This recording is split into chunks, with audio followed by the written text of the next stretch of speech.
You're listening to the History Things Podcast, a conversational approach to discussing social, industrial, maritime, music, and military history. Join us and our special guests as we dive down the rabbit hole of your favorite stories from the past. Follow the guys on social media by searching at the History Things Podcast. Be sure to leave a review and a 5-star rating on your favorite podcast app. Matt and Pat are coming right up. Thanks for listening. We hope you enjoy the show.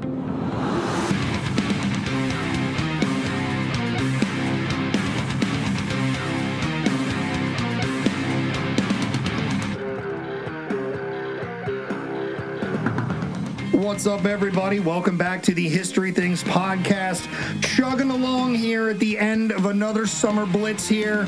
Season 5 has been absolutely dynamic, explosive. You know me. I love to live in the thesaurus. I love to get out all the words that make the same point. But we've been having a good time here. Huge season for us. And Matt, we're finally coming back home, it feels like. That we are. And before I even do that, let me introduce you officially to the show, because our listeners might have forgotten you in the 30 days it's been since they last heard from us. Ladies and gentlemen, author, ranger, historian, general badass, Matt Borders. Matty B, how you doing, buddy? I'm doing good, Pat. It's always good to be back. Like you said, we've been rolling through the summer here, and no better way to get back into our campaign than our guest today. That's right. So, but real quick, I'm waiting for the day you acknowledge the energy of the show like Axl Rose. You always come in very cool, under the radar. We know you're hype, but I'm waiting for the day Matty B is like, oh, it's great to be here. I'm feeling it one day. So coming home, right? So we spent a lot of time talking about the Civil War here at the History Things Podcast, and for whatever reason, I don't know why, no real answers, Matt and I seem to stay far away from our favorite topic. We led off the entire history of the show talking about the Maryland campaign. We brought in one of our very good mates, colleague, Kevin Pollock. Yep. And we went through it in a incredibly deep manner, and that's the best way to talk about this subject. It's our favorite way to do it. But then we haven't come back to it since, I don't know, March of 2020. When everything was kind of going crazy in the world. That was the last time we talked about our favorite thing. We did the lives. I'll say we did get into the field last year for, what was that, the 160? Correct. We did get out onto the grounds. Almost 2 years ago at this point. And we chased daylight and internet cell service. Right. Ugh, that was horrible. Which our guest, I'm sure, knows all about being on the field physically out there. So we're coming back to the Maryland campaign. If you haven't figured this out yet, we're going to be revisiting our absolute most favorite Civil War topic. Why? Because we want to. It's our show, damn it. Haven't you figured this out at this point? But we're bringing in a legendary guest, incredibly accomplished career, perhaps capstone by his recent appearance on our very own podcast. You know, if you think about all the achievements, all the accolades, it was here in season 4 where he came to talk Gettysburg that all things kind of came together. Ladies and gentlemen, humbly welcome back to the show, Scott Hartwig. How are you, buddy? I'm good. Good to be back. All right, thanks for acknowledging the ridiculousness that is me. I appreciate you, mate. We had such a fantastic time talking Gettysburg with you. It was the only time on our show we weren't leveling every piece of artillery we had at that subject. Not that it isn't everything that we know it is, just Matt and I are tired of talking about it. But that was such an incredible story you told us. I told Matt after it was done, I was like, I felt like I sat and got my very own personal lesson on the greatest moment in the Western Hemisphere, and I did, and our listeners have enjoyed that. So thank you once again for that. But sure. You have been writing your pants off for the last decade. Obviously, all of us Maryland campaign guys have been living into Antietam Creek for a little over 10 years now, which covered the campaign from its beginnings all the way up until essentially the eve of the battle itself. You finished I Dread the Thought of the Place, the Battle of Antietam, and the end of the Maryland campaign very recently. Thank you for inviting Matt and I to your book release. That was such an awesome time. And awesome. Shout out to McClintock Distillery there in Frederick. So we're going to talk about the work of writing the book. We're going to talk about the campaign itself. And I figure we'll start with the book, because the book is what's bringing you back to the show. So you wrote to Antietam Creek a long time ago, and I asked you what it was like as you were finishing the final touches on this. You know, when you go 10 years writing, how does your voice change, things like that? Now that the book is out, where do you start the story of how the book came together versus the campaign itself? So I'm just going to kind of toss everything to you. We want to talk the book first. How did you decide where to and how to go through it? I guess what we were talking about in McClintock was fascinating. What the book is and what the book isn't. Yeah. So let's maybe start with that. What is I Dread the Thought of the Place, and what is it not? One of the things that I said at my little comments at the book party was that I wanted this book to be the whole story, because in my experience in reading Civil War military history or military history in general, and working in the Park Service, you find that oftentimes the focus is always just on the military aspects, and it's particularly on the leadership. So you're looking at the leadership, military decisions, military aspects, and battles are much more than just the military operations. Battles affect the people who live in the community, and they affect people at home. They affect politics, particularly Civil War battles have a tremendous political impact, but many battles have a huge political impact. So I wanted this to be the entire story, and that hopefully it accomplishes that, because it isn't just the battle. So how do you, where do you decide where you're going to start? Well, that was in some ways kind of easy, because I'm going to start when the battle begins. But I knew that there were going to be people who would read this book who had not read To Antietam Creek. So they don't have the background on how do we end up here? Why are we fighting a battle at Antietam? Right. You know, what's the point of this?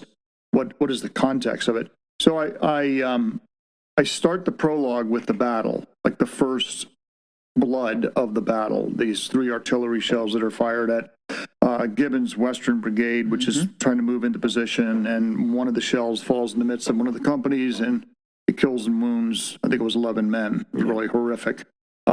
And just is like, you know, a harbinger of what's going to come for the rest of the day. Then at that point, I pause and step back and go, okay, why is everybody trying to kill each other? Sure.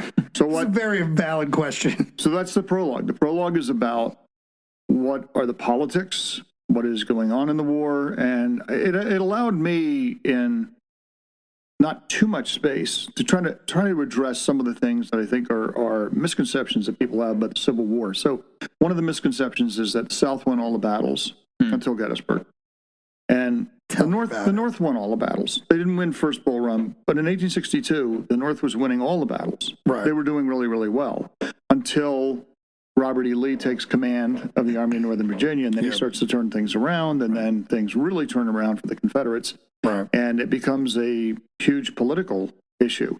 And I also wanted to make it clear that the military operations of the Civil War are inextricably entwined with the political Civil War. So if you're the commander of the Army of the Potomac, George McClellan, the politics of the war are really important to you. I mean, you're not separate from them, because you have to execute the policies of the government. So you should have a voice, and he does. I mean, so I try to make the point that, you know, McClellan has his own voice about where he thinks the war should go and why he thinks it should go that way, and then also why Lincoln disagrees with that, and how Lincoln gets to the point that he disagrees with that, and how we get to the point where emancipation is going to become a policy of the government. And the irony of Lincoln restoring to command, because he never actually relieved McClellan of command. Thank you. He just kind of shuffled him around the board a bit. What he did was, that was actually brilliant. He just took his army away from him. He detached it and gave it to Pope. So McClellan's not relieved of command. So the whole article that McClellan writes for Century magazine, that, you know, he took command without authority and et cetera, it's all just a bunch of nonsense by McClellan. All that he needed really was a verbal, you take command of the army in the field, from the president and the general-in-chief, Henry Halleck. That's all he needed, and that's what he got. But putting him back in command of the major field army, and needing this man who does not believe emancipation should be a war policy of the government. He does not believe it should be. He believes the army will not support it, because he doesn't support it, for one reason. But the other thing is, he thinks it's just going to create more opposition in the South. There's still even with all these big battles they fought, there's still an element of the North that believes somehow that most Southerners have just been kind of led astray, and that if you don't go too far in what you want to do, you can bring them back in. and we can have the country back as it was. Isn't there some truth in that, though? Like, because that's one of the things we've explored a little lightly here is that the unanimity of secession, like, people were still conflicted in the South about, like, they might be, like, down with, I guess, fighting for some things, but, like, they were not super thrilled about leaving the Union. We found this because most, or all, I guess all but South Carolina, southern states at some point send units to fight in northern armies. And it's like, and you can see that locally to us, right? You get right across the Potomac River in like Watertown, Virginia and stuff. You get Samuel Means is running out there as a unionist on the other side. So is that what we're talking about here a little bit? Is like this, I guess it's a little conflicted or? Well, I think it's an erroneous belief. Is it? Right. Yeah, I do. I mean, you can always find in areas vast as the South, you're going to find some people who they're kind of quiet about it, but they don't support the Confederacy and they don't agree with secession. Okay. And they may be ambivalent about slavery. Right. Although I think you would find that most people who lived in the South were completely fine with slavery because that was the only thing they knew, and they thought that was the way things were supposed to be. And the idea of not having slavery was terrifying to them. Yeah, So is based off. even people who don't own slaves. I mean, but I think that there was widespread support of we don't want to surrender in any way to the Yankees. Okay. See, that's an easy to understand concept. It's like we might not be all on the same page here, but Right. We do not want to surrender at all to the Yankees. Right. And so the prologue, I also have two sections in there. One about, one I think I titled, "They Are Always Going to Hate Us." And that's a direct quote from a Union soldier who is upset. He's down in the Virginia Peninsula, and they have these orders to protect people's homes. And they're protecting this one home, and the family doesn't really like them. The family's got their sons are fighting in the Confederate Army. And this guy's like, what are we doing? I mean, we're protecting their property. We're even returning. I mean, in some cases, they're slaves. I mean, they're always going to hate us. Why are we doing this? Right. So what you're seeing is on the Union side, you're seeing soldiers who hadn't maybe given a lot of thought to this are now confronted with the reality of it. And now they're giving thought to it. And they're like, you know what? We can't fight this war with kid gloves. You know, we've got to. So that is a little bit of foreshadowing for the chapter later in the book about emancipation, because there's another one of the myths, I think, that, when I worked at Gettysburg, I heard it over and over and over again, that the Union Army opposed emancipation, and you can always cherry pick some people who did. Sure. But the Union Army in September of 1862, if you were a Republican, you probably supported it. If you were a Democrat, you probably opposed it. But there are plenty of Democrats. One I can think of, because I was just doing some reading about him, John Geary, who was a division commander at Gettysburg in the 12th Corps. John Geary was a dyed-in-the-wool Democrat until he became a Republican at the end of the war. But it's politics. Nothing is sacred. John Geary did not necessarily like African-American people. He completely embraced the Emancipation Proclamation. He's like, about time we did this. So there are Democrats who support it, but you can always find a loud person who doesn't like it, like a Charles Wainwright, a great journal. He kept in the Civil War.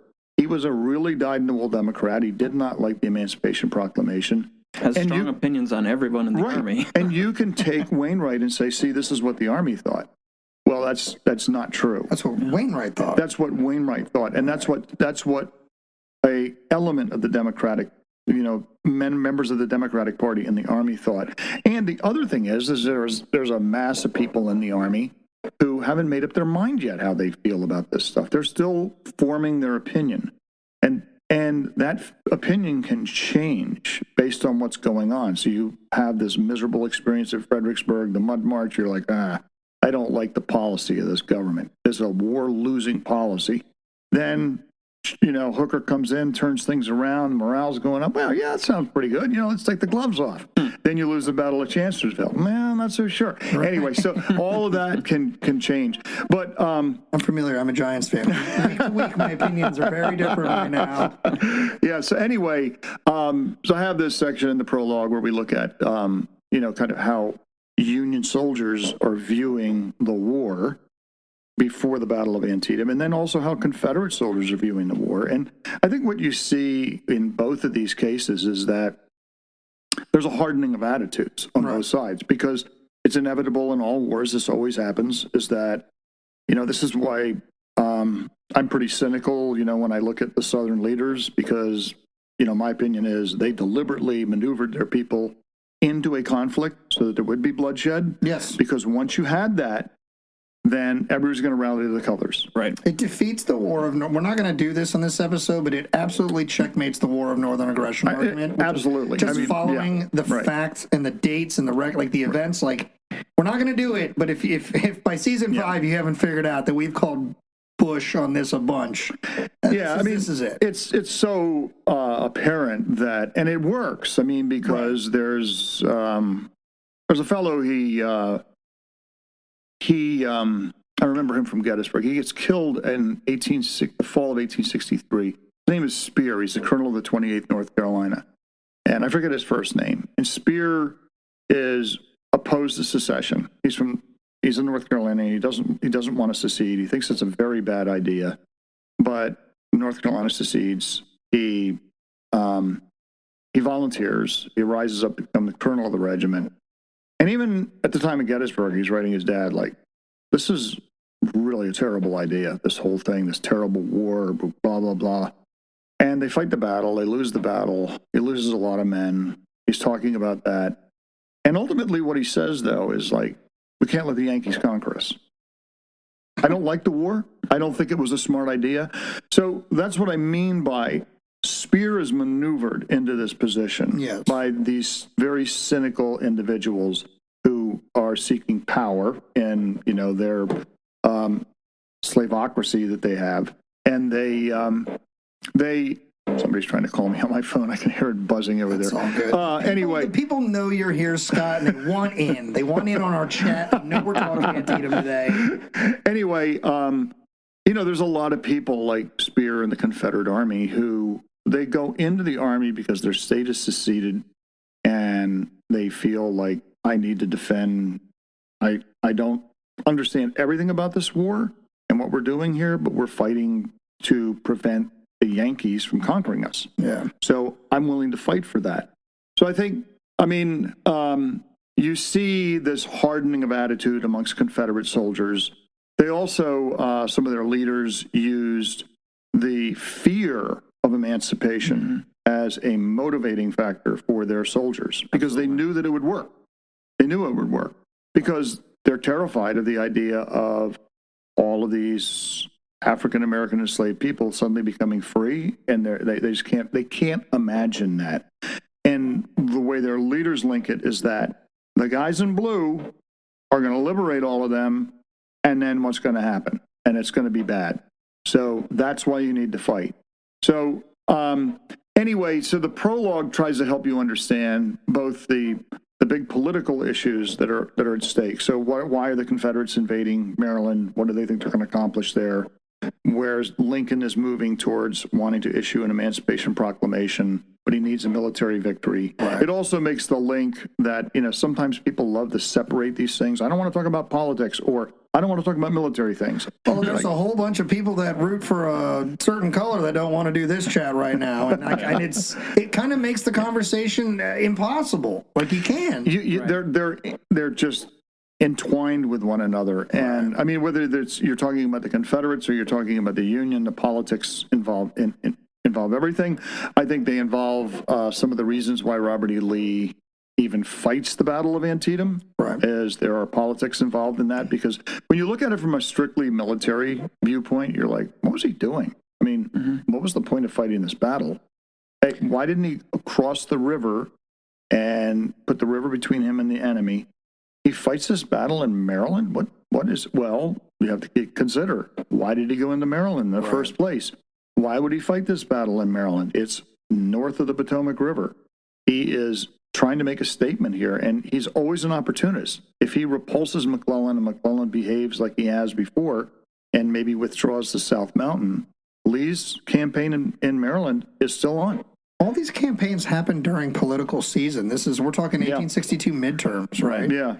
Like, yeah, and I mean, the thing is, I mean, Lee doesn't go into Maryland because the midterms are coming up. no, but he's not unaware of But it. he is completely aware of it, and he is hoping that, because everything with Lee is that the only way we're going to win this war is to damage the morale of the northern people and make them believe they can't win the war, or it's going to be too expensive to win. Right. We're not going to get European recognition. We're not going to conquer the North.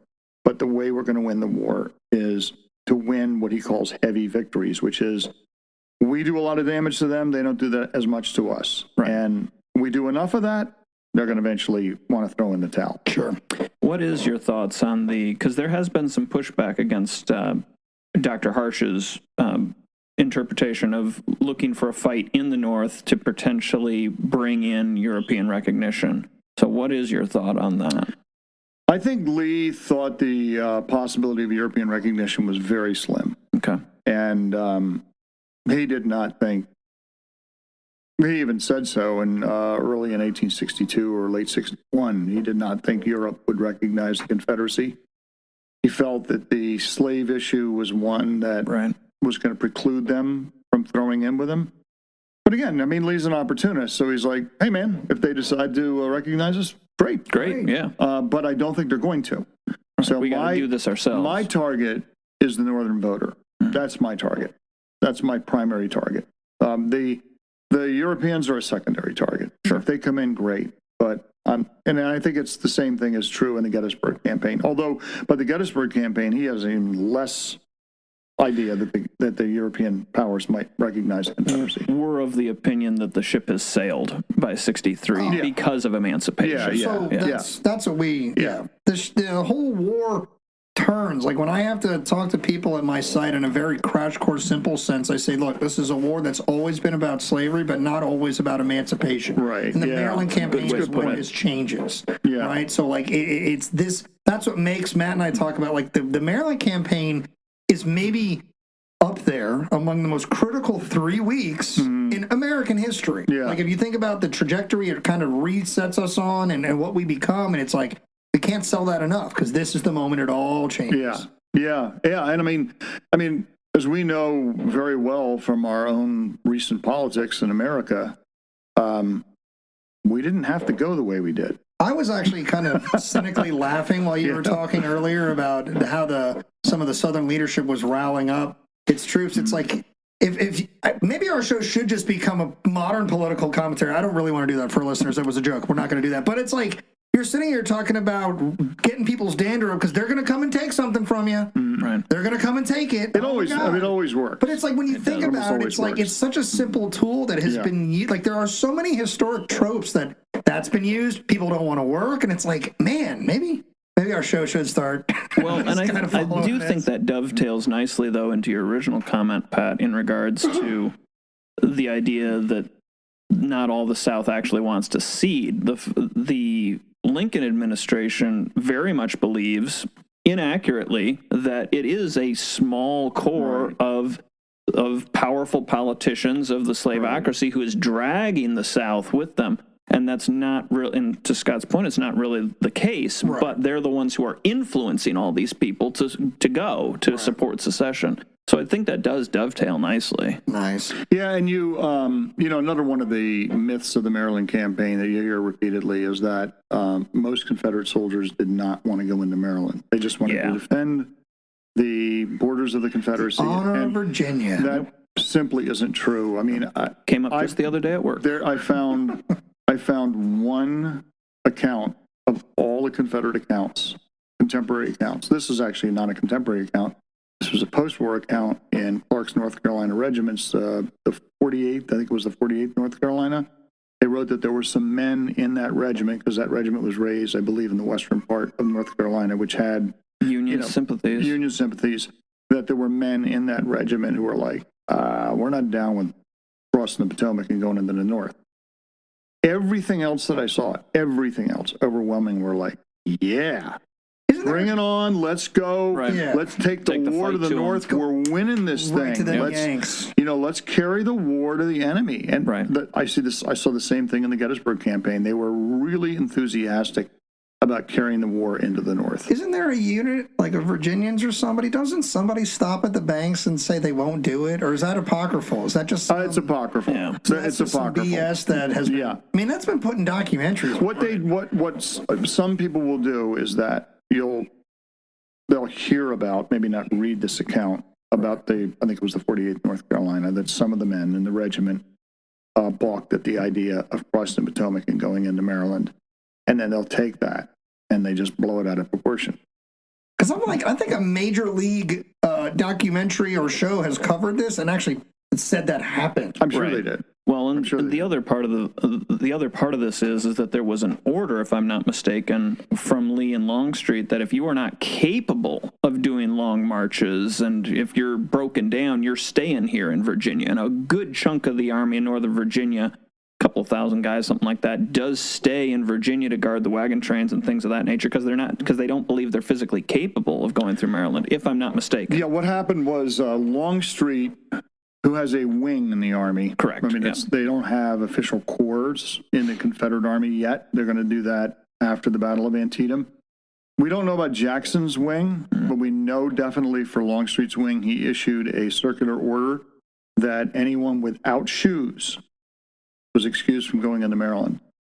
So how many men was that? Well, we don't know.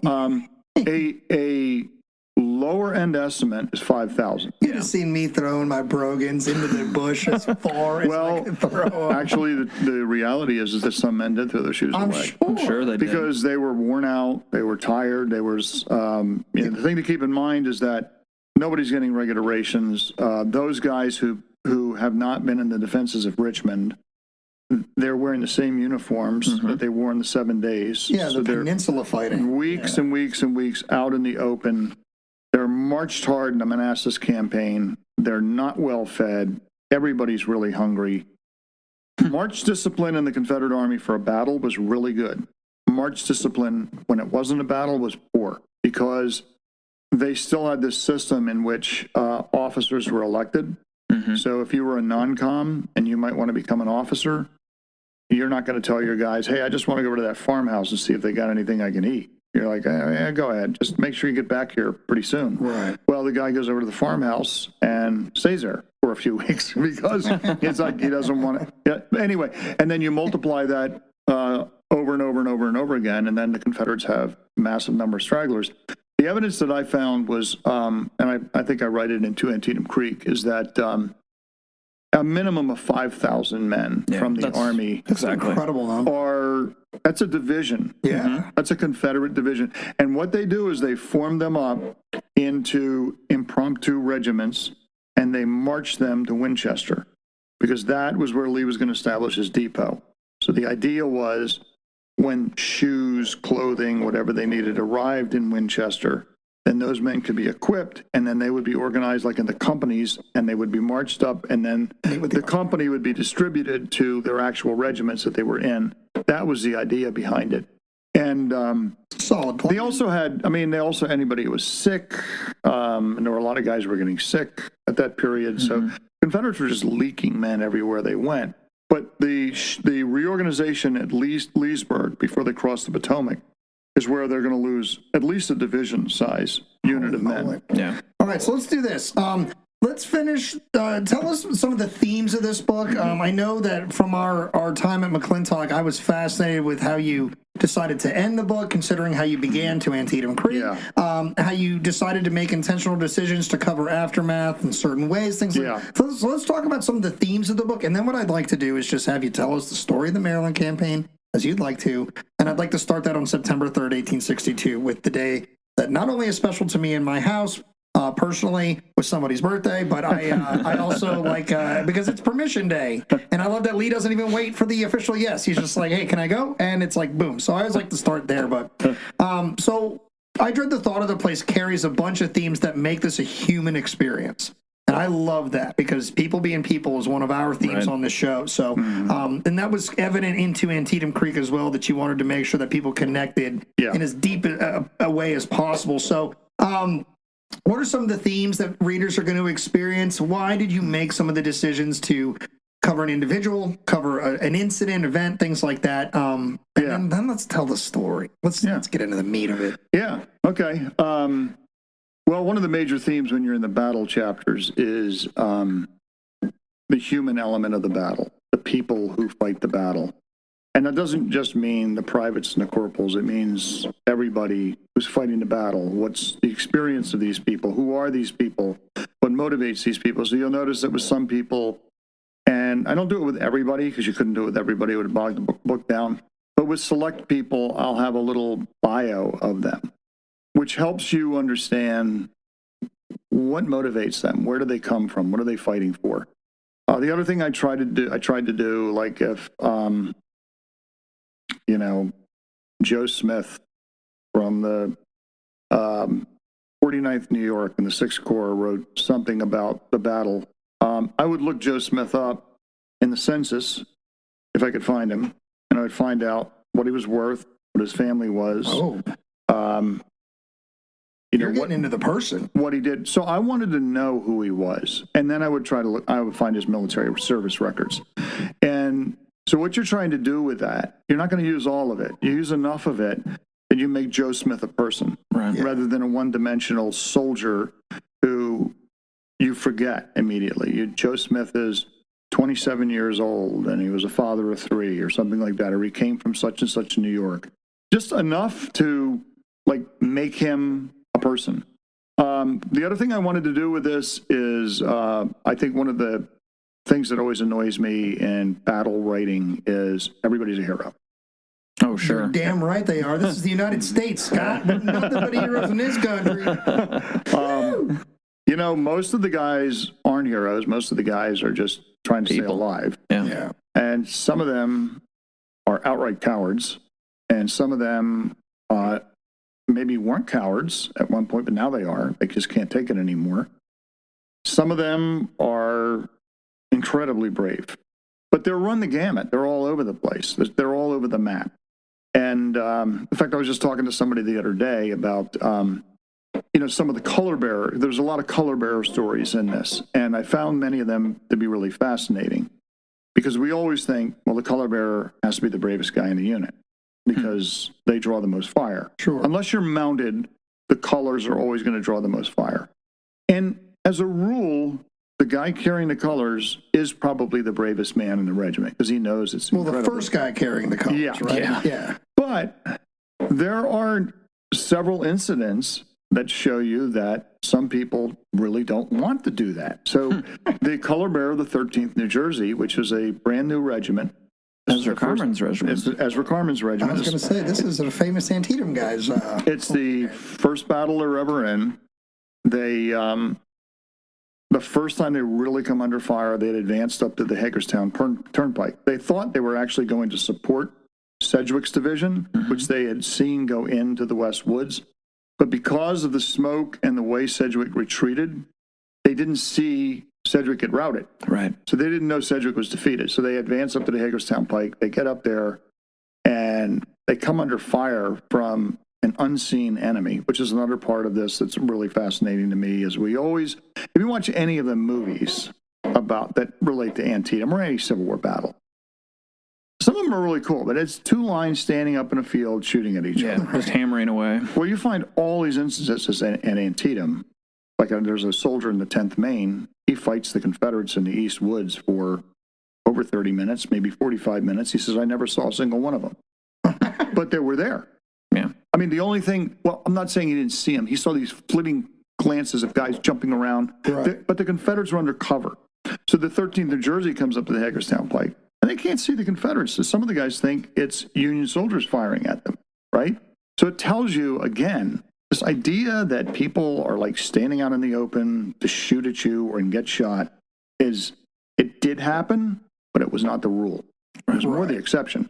So anyway, they take all this fire. They take a number of casualties. The regiment retreats, kind of a stampede, back into the East Woods. They get into the East Woods, and they're reforming the regiment. And the color bearer of the regiment, after his first experience, walks over to Carmen and he goes, Here you go. I resign. I don't want to hold it anymore. So Carmen takes the flag and he rides in front of the regiment.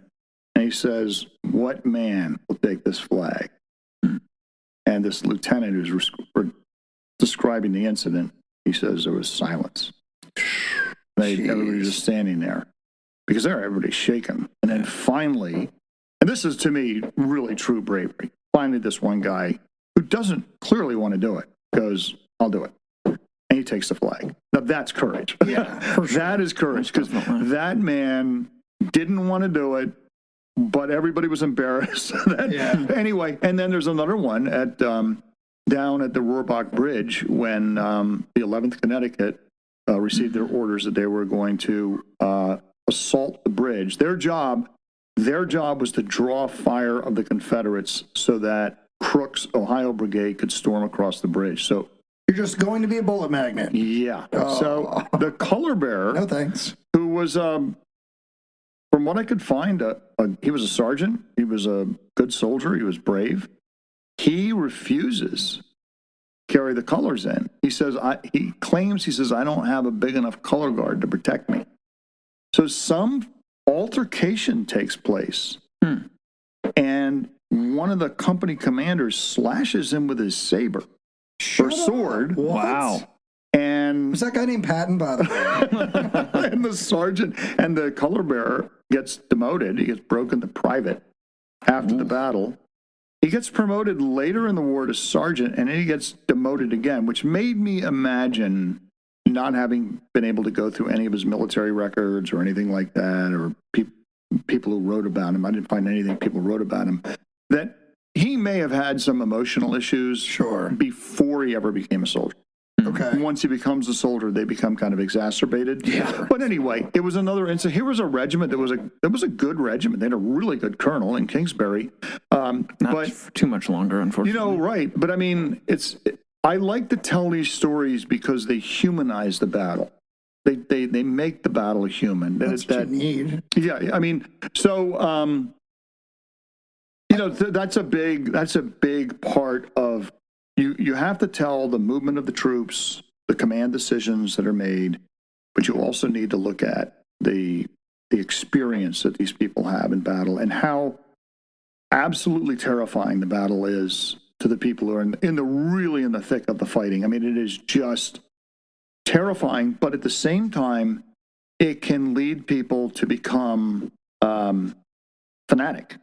So Rufus Dawes describes when the 6th Wisconsin and the 2nd Wisconsin and the 14th Brooklyn are all kind of mingled together, and the Rebs start to run from Douglas's Georgia Brigade and a couple of other brigades from John R. Jones's division. They all start running, and these guys are like wolves. Yeah, they are. Get them. Yeah, they are. Tear them up. Kill them. Yeah. They're just, and he says there's a reckless disregard of life. Then Hood's division comes out, Right. and the whole thing just turns on a dime. And then when Hood's division arrives, the battle in their effort to capture Battery B, 4th U.S. is, you can't describe that effort as anything but fanatic. I mean, it borders on insane. I mean, these guys are just. Now, they're not running up like blow me away at the muzzle of your gun. They're smart about the way they do it. They're sneaking up through the cornfield. But the thing is, they're not deterred by canister being fired at them. They're still moving forward to get at those guns, to shoot the horses, to shoot the men, to capture the guns.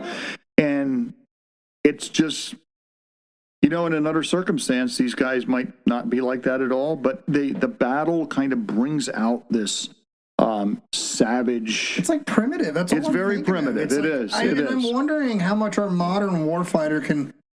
I mean, I'm sure there's a lot of ways they can connect to that, but the way we fight war now is so different. Yeah. That it's like how despite all the horrors you have seen in the modern sense, could you even connect to this? Yeah. Because the enemy's not firing like massive canister rounds at you. Like we're not doing this type anymore, but just as I'm like more afraid as you're talking, listening than some of my friends who are like, yeah, I literally remember this attack in this town in Fallujah in 2005. And like, it's terrifying. It's chaos. Yeah. To humanize it, is that how you ended up picking the title for this book? Because when I dread the thought of the place. I mean, I immediately before I even heard the context of the quote at McClintock that night, I was already like, this is somebody who is shook. Yeah. Like this, wherever this quote came from. It's a Dawes quote, right? Yeah. You can always tell a quote when Yes. like any program quote, you know. So I was like, that's a quote. But I was like, whoever said that was done with this subject. Yeah. I mean, just thinking about it. So is that the human theme right there? In the title? Yeah, it is, because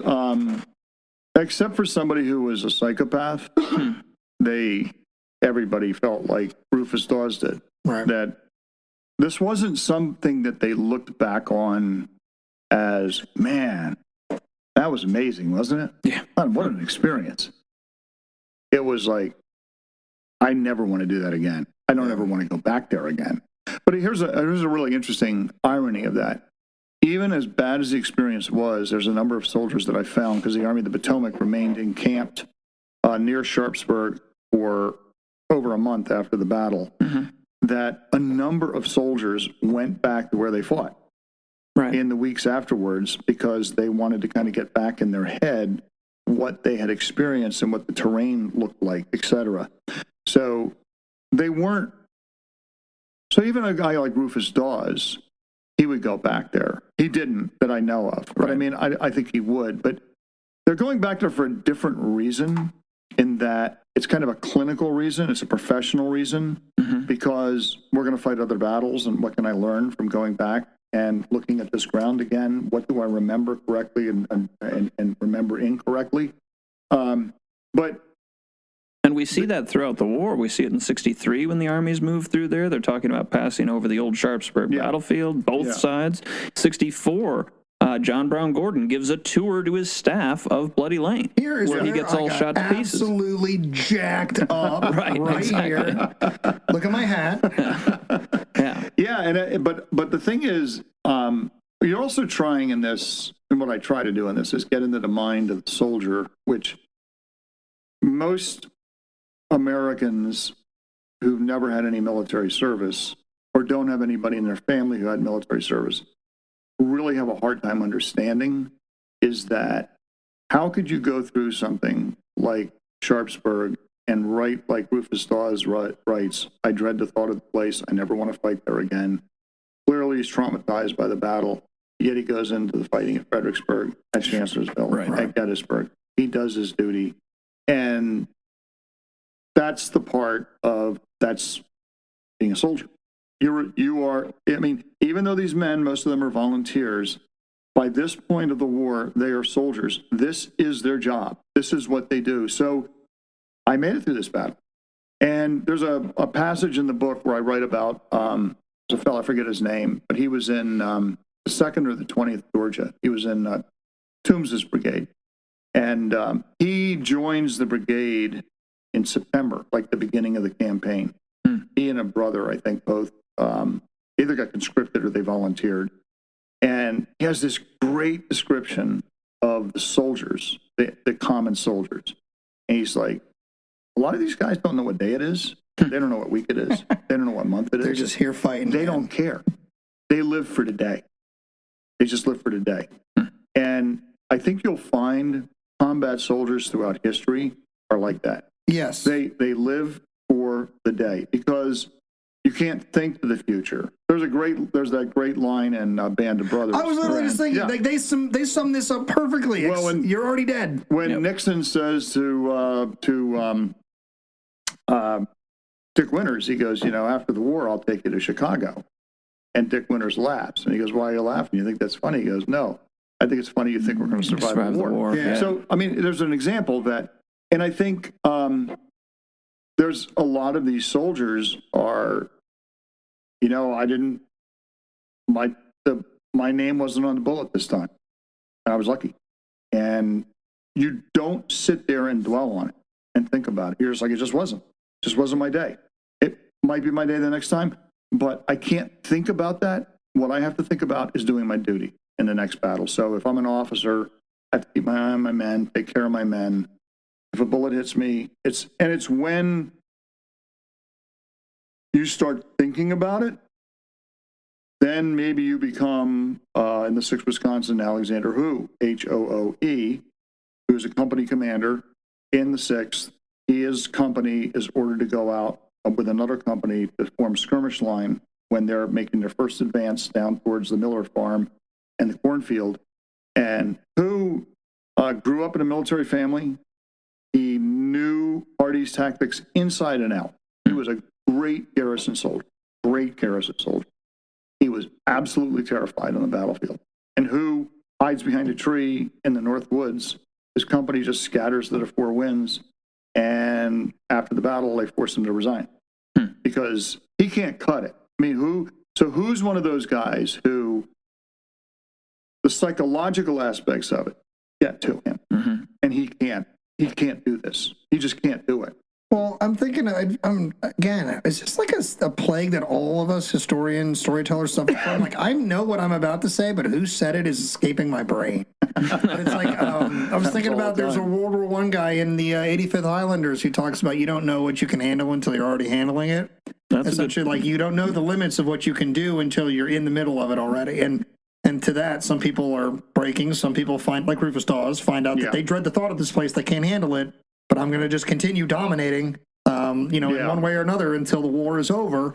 So it's like, just thinking about that, it's like the other Band of Brothers theme is when Spear is talking to Blythe, that he's basically like, oh, you think there's hope? Right. You need to accept that you're dead just to function. And once you do, you'll be fine. And that's kind of the truth. But I was thinking about whether it's our friend Eric Money, who talked about his time in Iraq and Afghanistan. At no point is he actively thinking about stuff like that, because the moment you do, you've hemlocked yourself up. Right. So you just got to do what you do and not worry about those. It's crazy, those themes that connect. So connecting to this thing I said earlier about certain war fighters not being able to connect, this is a theme they can absolutely connect to. Well, and it's also in the writing of this book, that's why I think it's very important if you're writing about a battle, you need to read widely in military history. You can't, I would agree with that. You cannot just read the Civil War. You have to read outside of it, because that gives you the context. That makes you realize that the experience of Civil War soldiers is not exceptional. It's typical. So are we going to do something unique? Are you going to come back and talk First World War? And people are going to be like, Scott Hartwig talks First World War. We're the only people that have ever done that. The Battle of Agincourt with Scott Hartwig. If you have like a story like that nobody knows that you love to tell, you are absolutely invited to come on the show and tell. Yes, most if definitely. Suddenly we could throw a curveball like that, they're like, what? We're down. Well, I've always found the First World War interesting. There you go. That is, I think, Matt and I both went to the First World War to get away from the Civil War and found out we love it as equally as a subject matter. It's like, well, damn, where do we go to get away from things now? Yeah. It's a dark subject. It is. A lot of it. Oh my God, but yes. It's very interesting from a human perspective. But it's like the themes are super relevant. Like whether you're worrying about a musket ball flying across the field at you from a guy hopping between trees that you can't see through the smoke versus the Damocles of shells dropping all around you. It's the same concept. It's that endurance concept. What can you take? Right. All the noise. Yeah, and I mean, there's other things in the book. There's one that I remember. There's a fellow, I think he was in the 12th Massachusetts, and he wrote a memoir of the battle, maybe not long after the war. And he writes about how they're going through the cornfield and they're under artillery fire from S.D. Lee's battalion, which was down at the Dunkard Church, firing shells at them, which did a lot of damage to his brigade. And a shell comes in, takes the head off the man next to him. And when he writes the account, he acts kind of like he just shrugged it off. That sucks. Well, I question that. Because only a psychopath could shrug that off. So it's not saying that he didn't continue to do his duty and go forward and kind of at the moment just go, oh my God, I got to put that out of my mind. You don't forget something that violent and horrific. So here's another example. William Robbins, he's a captain in the 4th Alabama Infantry, even though he's from North Carolina. But he was in Alabama, so that's where he helped recruit this company. He takes command of the regiment because the senior captain, the acting major, gets wounded in the Hood's advance up towards the cornfield in the East Woods. And Robbins leads his regiment into the East Woods. But before they even made their advance, they're in the West Woods, all of Hood's division. And they've all been ordered to be on alert. They're getting ready to make the advance. So everybody's they're lying down, except for the officers. And Robbins is talking to a lieutenant who's a friend of his in the regiment. and they're having this conversation, and they're under fire. There's shells coming in to the woods, but this again tells you something about soldiers who have some experience under fire. They're kind of like, it's not that heavy a shelling. I'll take my chance. I'll wait to tell the story that makes this point until we get to it in the campaign. But there's a certain unit that follows the 51st across the bridge that find an interesting time to take a nap. At least some of the guys find an interesting time to take a nap. But. So anyway, a shell comes in, strikes the lieutenant who's talking to Robbins in the head, throws a piece of his skull back into the 11th Mississippi because they write about it. They write about this part of a skull coming back into their ranks, and the men just kind of like, oh God, what is that? Yeah. So anyway, you're Robbins, and then all of a sudden the orders come to advance, and you just watched your friend have his head blown off in front of you. You're probably splattered with his blood. Yeah. So they go into the East Woods. They're fighting in there. Robbins does an amazing job. He's kind of in tactical control of 3 regiments, the 5th Texas, the 21st Georgia, and the 4th Alabama. They fight super stubbornly. Eventually they run out of ammunition. Well, during the fighting, though, his brother crawls forward to get a better firing position, and he gets killed. So when they're forced to retreat, he has to leave his brother in the woods. He's pretty sure his brother is dead, but he probably doesn't know at that moment. So afterwards, Robbins, this is a letter he writes 30 years after the war. He said, well, I never wrote a report after Sharpsburg because I was sick for a little while after the battle. I'm like, interesting. So I looked up his military service records. Never was in the hospital. You just leave? Never in the hospital. So you can put 2 and 2 together. I mean, you can't prove this, but the trauma of the moment really affected Robbins. He continued to do his duty. He went all the way to Appomattox. But the trauma of the moment really deeply affected him. You're talking like he probably was ghost walking through certain things. Well, he was sick. He was sick, but he didn't have like a flu or a virus or something. He was sick from what his body had experienced in this battle. And he couldn't write a report. This is where he doesn't write a report. The Smashing Pumpkins album, Melancholic and the Infinite Sadness, is hitting my brain because that's what he's going through. I mean, he's broken. He's not tummy sick. He's heart sick. Yeah. So I mean, but there's a section in the aftermath, the one aftermath chapter where I write about trauma, and I tell Robin's story in there and the story of some other people, like Rufus Dawes, another example. Dawes writes that right after the battle, he's like, I've just had this like unbelievable headache for several days since the battle. Well, that's one of the symptoms of trauma. Now, there's what I write about in there is that everybody today is that anything someone sees that's horrible, they have PTSD. Sure. Not everybody gets PTSD. Not every soldier gets PTSD. PTSD is a long-term effect. Some of these men obviously will ultimately suffer from PTSD. We don't know that because we know we can't go back in time. Sure. But the other thing is that you can have battlefield trauma, that is a shorter term thing. You can get over that. You can recover from that. Now, you may have bad nightmares on into the future, but you can recover from battlefield trauma and continue to do your duty. And then you're going to have your soldiers who they reach the point like an Alexander who they just can't do their duty anymore. Or the colonel of the, I think it was the 15th Massachusetts, Colonel 20th Massachusetts, Lee. His regiment gets just cut to ribbons. I mean, he's exposed to all this slaughter in Sedgwick's division, and he literally falls apart. I mean, they find him half naked in a barn in Keedysville with diarrhea. Oh, like he is drinking. Absolutely out of his mind. He is done. They bring his wife down to try to help him kind of recover, but ultimately he has to resign his commission. And this is a guy who was a really brave soldier. So what he experiences. And another one is Edwin Sumner, who's an incredibly brave soldier. Virtually every officer who encounters him after the disaster to Sedgwick, almost every person who encounters him writes the same thing. They're like, he was shaken. was deeply shaken, and it affected his judgment.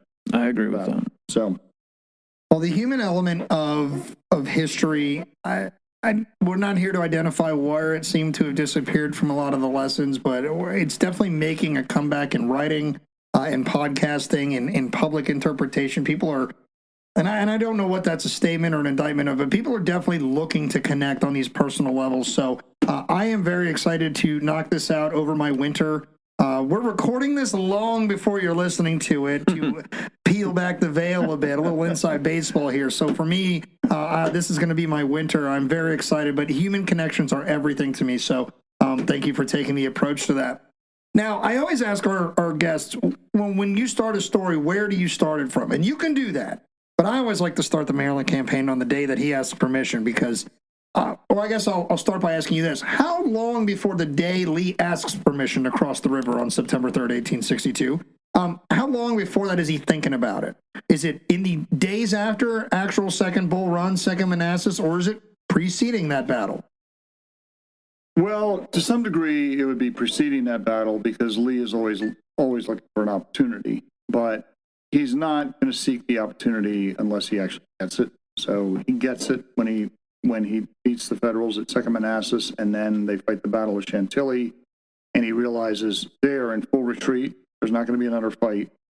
And at that point, he knows based on his, he's already had in the past strategic discussions with Jefferson Davis, and they're kind of on the same page as to what they're going to do if the opportunity presents itself. So that's why Lee's letter to Jefferson Davis is very deferential. Like, unless you say otherwise, we're going in, but we've already actually gone in. That's why I love it. Right. It's like by the time he gets the response, half the army's in Maryland. That is Robert E. Lee reading his man correctly. Right. So Lee knows he's going to support this. We're doing it. I can't sit around and wait to get a response from him for like a number of days. Can't do it. We got to move now. We're going to move now because I know based on my conversations with him, he's going to endorse this. So what I'm doing is telling him, yes, I know I already went into the state, but I'm showing due deference to you. You are the commander, which in the case of Jefferson Davis, that's super important. Yeah. Oh, If yeah. that was Abraham Lincoln, it'd be a different story. But at Jefferson Davis, you always need to show your due deference, and Lee is a master at doing that with Davis. He handles Davis beautifully. So, of course, Davis is going to go, yeah, okay, sure. All right, so crossing the river into Maryland, primary objectives.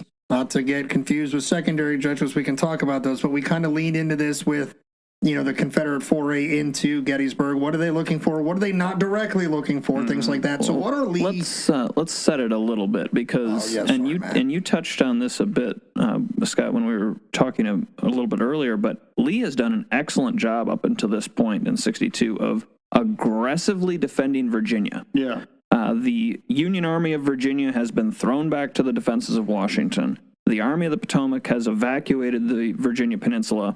I think it's entirely gone by this point, and is falling back towards Washington and Aquia Creek. Lee doesn't have to necessarily go across the Potomac. He has cleared Virginia. Why does he now need to go? What is he looking for? Lee always likes to have the initiative. So if Lee remains in Virginia, he surrenders the initiative. Mm-hmm.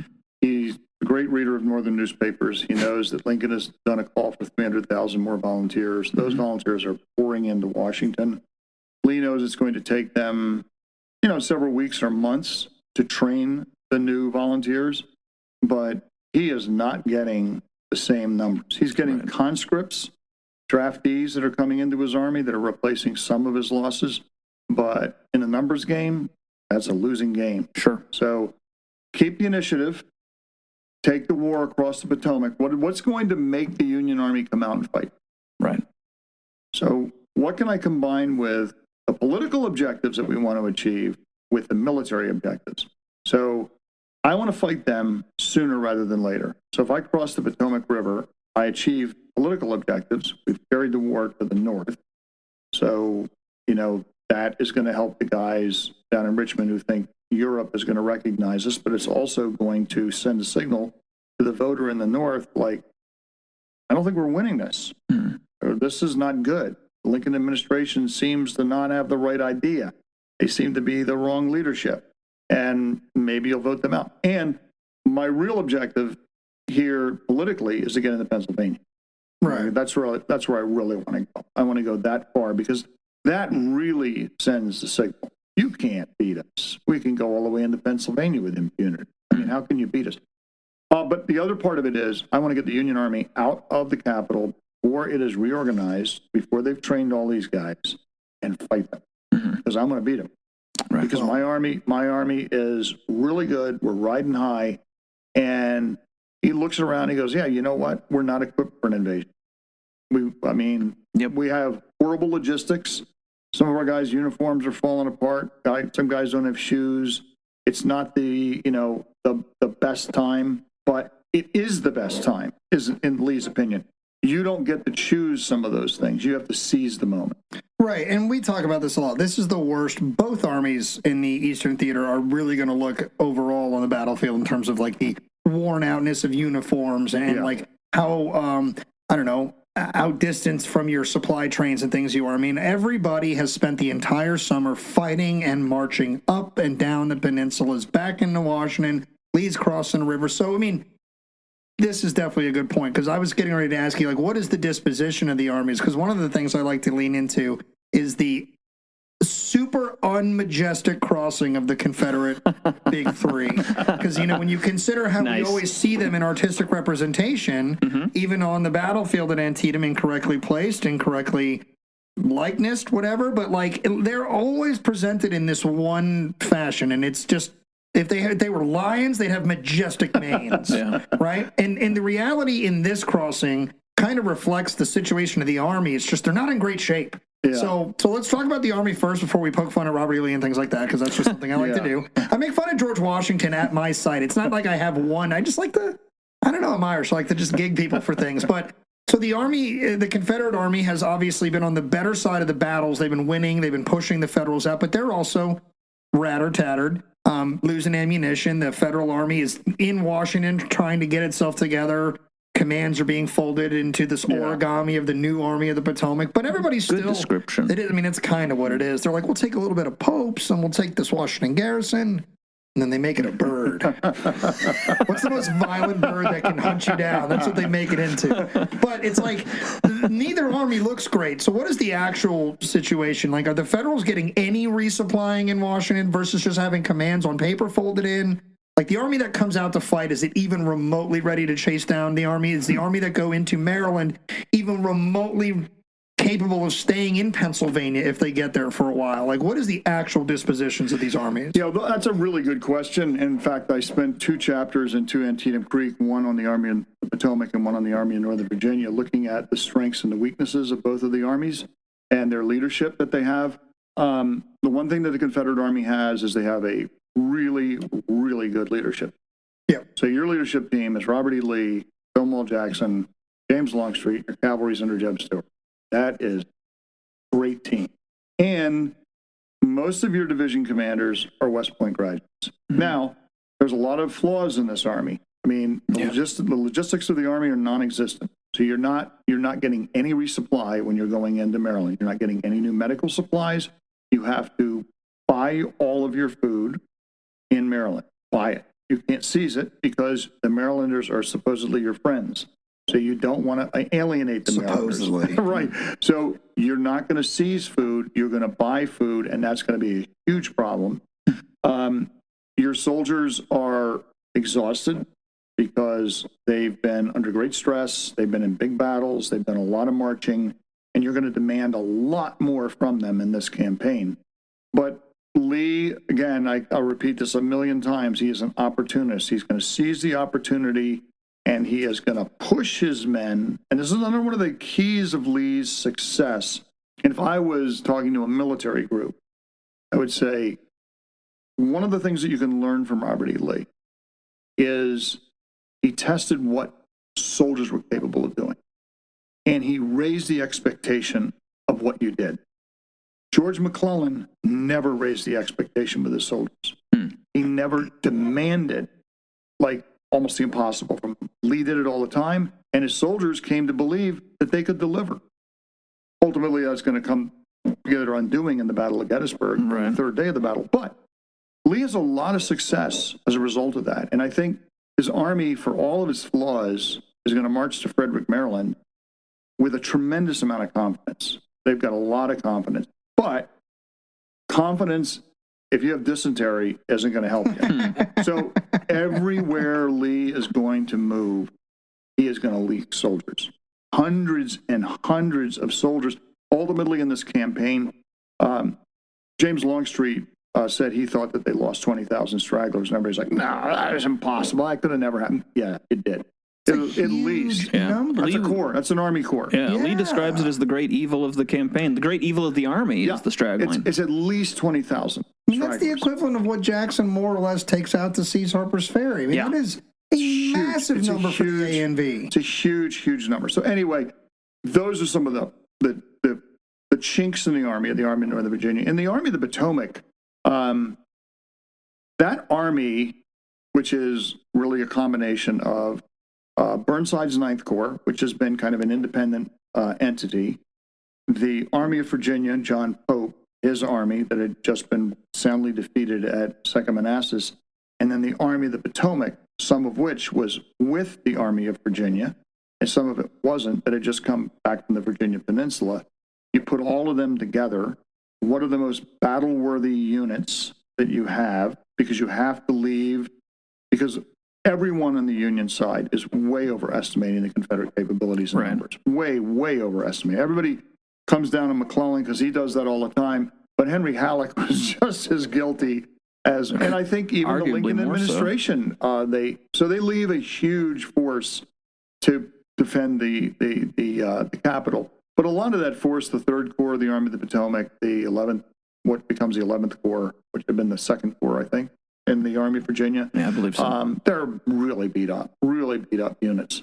Some cavalry units, things like that. And then so he's going to put the rest of his army together. But the point I want to make is that the army is demoralized after Second Manassas. So there's a, I think in To Antietam Creek, I quote from him, John Sedgwick, he's a division commander in the Army of the Potomac. He's going to rise to become a corps commander. He'll get killed at Spotsylvania Courthouse. Best last words in history. Yeah.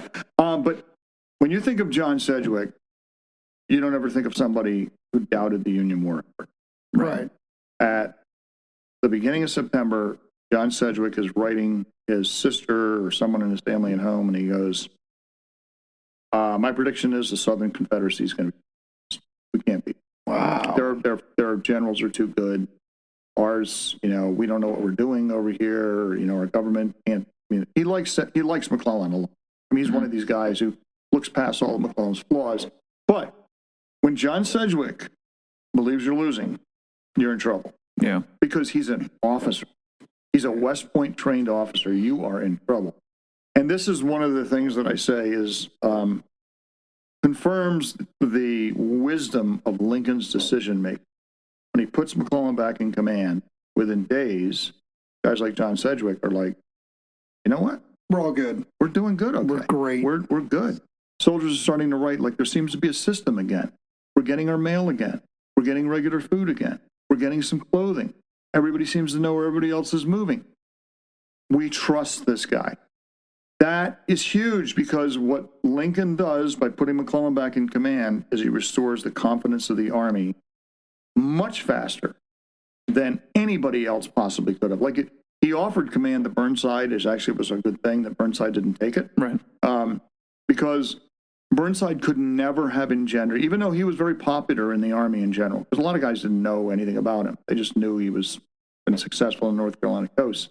And he was a cool looking guy. Yeah, no, right? It's sick whiskers. Big guy, dude. great whiskers. We think today, everybody is just appearance today is the big thing, but it was big then. Oh, man, his whiskers are tight. He was a cool looking guy. I mean, when he was at West Point, he was one of the most popular cadets there.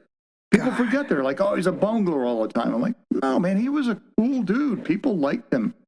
So anyway, good thing he doesn't take the command because he doesn't have the executive ability, I don't think, of McClellan. And he certainly cannot motivate the men. Well, we're going to see that. Now, the army that McClellan assembles it's a good army, and he puts some He's able to get permission to keep some decent commanders in place. He puts Hooker.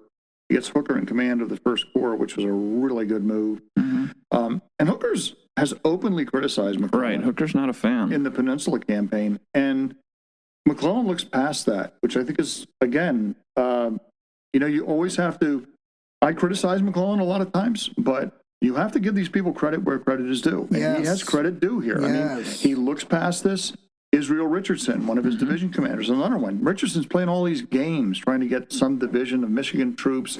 He's pretending that he's sick, and he's not really sick, and McClellan's ordering back to the Army.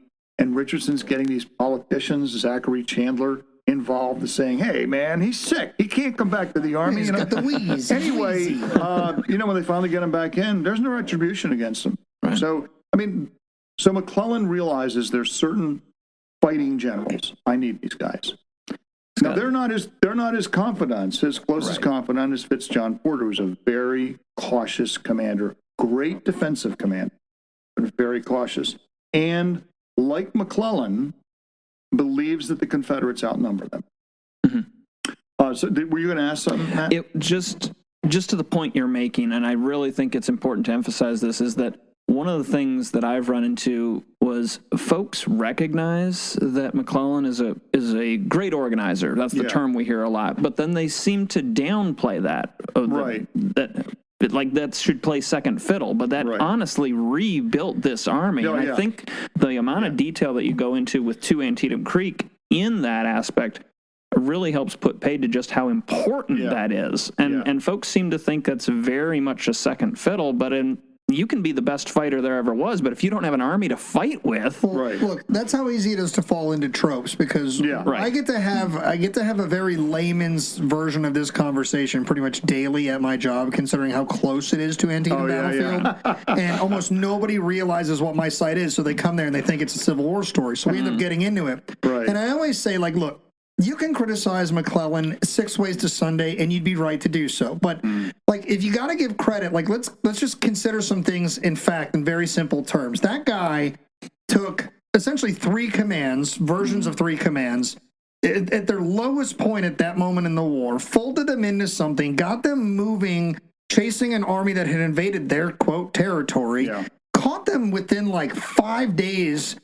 Chased them into these big battles. The biggest battle at the moment of the war at that point, worst single day in American military history, considering the logistical standpoint of the aftermath of Antietam, and then ends up getting going within a matter of just 3 weeks, 3.5 weeks or so. Why is there, I guess I'm asking it rhetorically, but it's why do you consider that's such a downplaying moment, the general listener out there who acknowledges, that's the first point, is just acknowledges that he's a great organizer, but that army did a bunch of incredible things when it shouldn't have. And that's more than just organization. That's command decision making. That's execution. And then that army, whether he's in command of it or not, hangs around until Appomattox. Right. And it's how can you downplay even if you're only going to give him credit for organizing? Let's just forget that he was a decision maker and a good executor of commands and tactics for the Maryland campaign. But on a strictly organizational argument, that army that he, quote, creates, amalgamates, whatever, at this moment, stays around until April 9th, 1865. How could you diminish that credit? That's a huge thing. Right. Burnside commands that army. Hooker commands that army. Meade and Grant.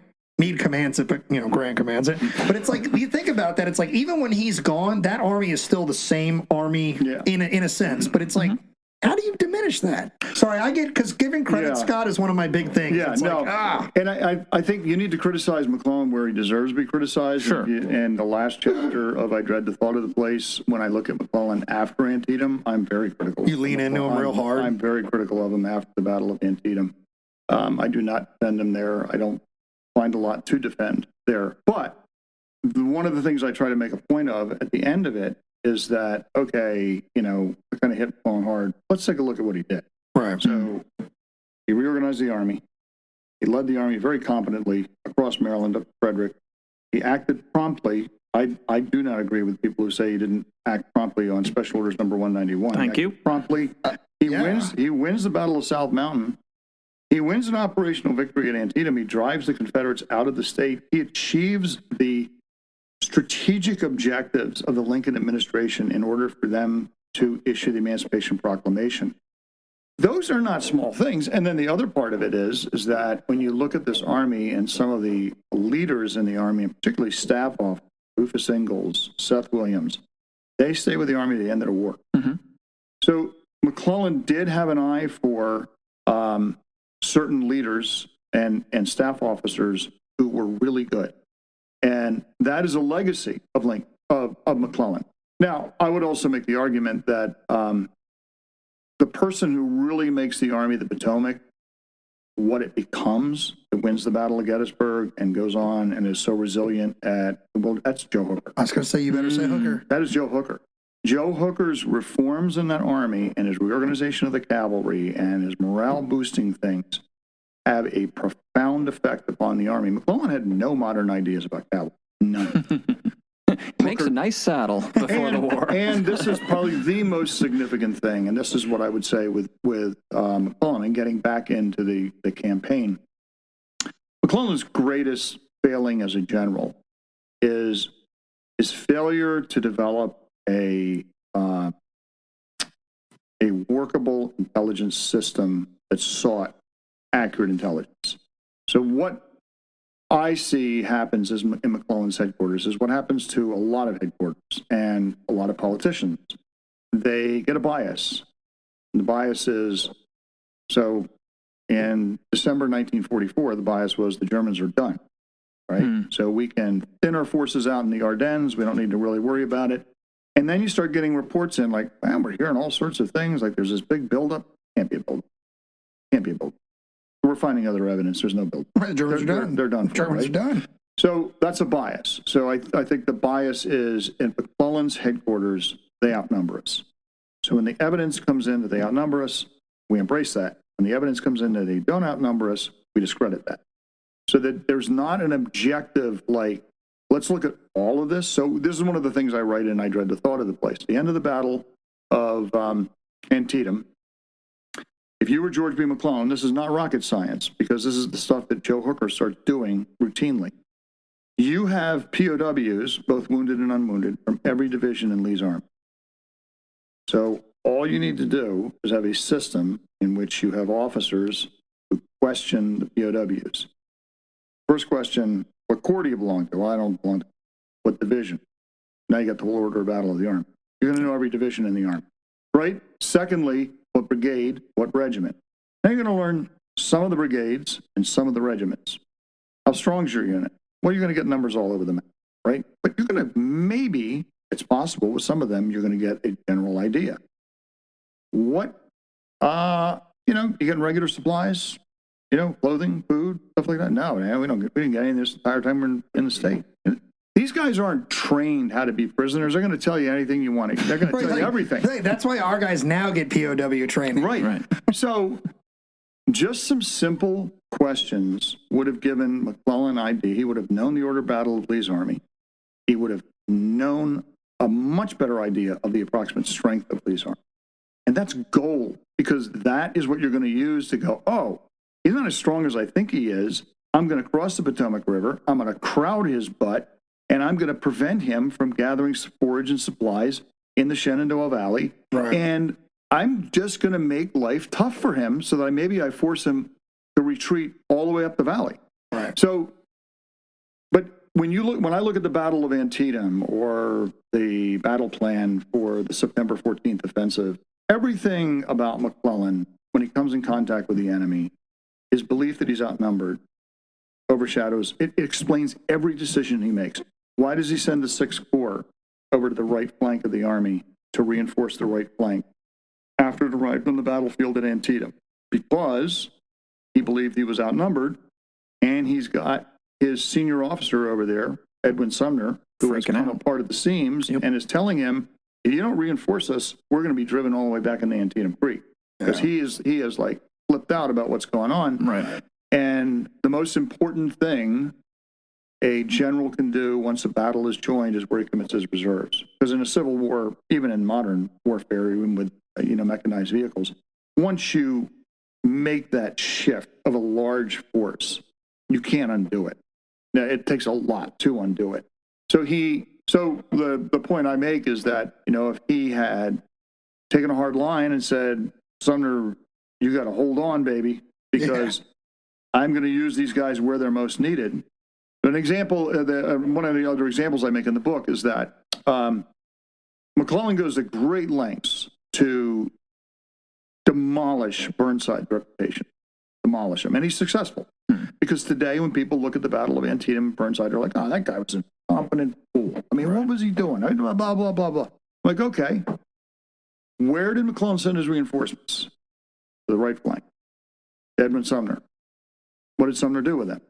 Held him in a defensive position. They didn't do anything. That was to make sure that there wasn't a big Confederate counterattack, so they took the safe course. What reinforcements did he give to Ambrose Burnside? 0.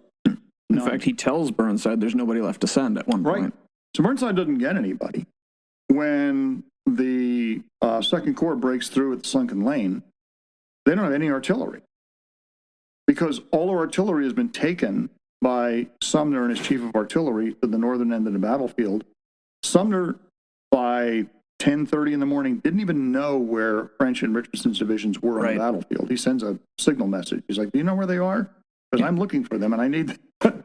But the thing is that if you're McClellan, your job is to command the resources that you have and to employ them. And you have to sense where and I'm not saying this is easy. You have to sense where those places are on the battlefield. And Lee is one of those guys. I mean, he takes a lot of risks in the Battle of Antietam, but where he sends his men, he has a great sense of the battle. Joe Hooker has an amazing sense of the battle because, when you look at the battle up until Hooker gets wounded and is removed from the battle, I mean, they overwhelm the Confederate left flank. The whole Confederate left flank collapses. Mm-hmm. And then it all gets turned around when Sedgwick's division gets defeated in the West Woods. Anyway, I'm going way off the course of the Army of the Potomac. That's all right. And McClellan. So McClellan, he has his definite strengths. He puts together, I think, a very competent army and an army that has a lot of strengths. It has some definite weaknesses. I mean, one of the things is about 15% of his infantry are men who are about 3 weeks from home. Right. They have no training. I mean, if they've done any training at all, it is kind of like handling their firearms. The 9th New Hampshire, when they're going into action at South Mountain, had to be shown how to load their weapons. Shut up. I'm serious. What? So that's, and then their first volley they fire is into the backs of the 46th New York. Right. Who turned around and said, if you fire again, we're firing on you. So anyway, so you have in the Battle of Antietam, Alpheus Williams, he takes, I think it was 124th Pennsylvania, which is another one of these brand new regiments. And the only way he could get them in the line is he brought them up to a fence line. And he got them to form along the fence line. Because they didn't know the commands to get in the line. Samuel Crosdale, who's going to get killed by being sent into action by Joseph Mansfield in the northern end of the East Woods. He's the colonel of the 128th Pennsylvania. He asked Ezra Carman about a couple days before the Battle of South Mountain, what are the orders that you give to form your regiment into line of battle? He says, I haven't had time to get a copy of Hardee's Tactics yet. That's the colonel taking his men. And so anyway, McClellan, when you look at McClellan's advance across Maryland up to Frederick, and people are like, oh, he moves so slowly. I'm like, no, he didn't.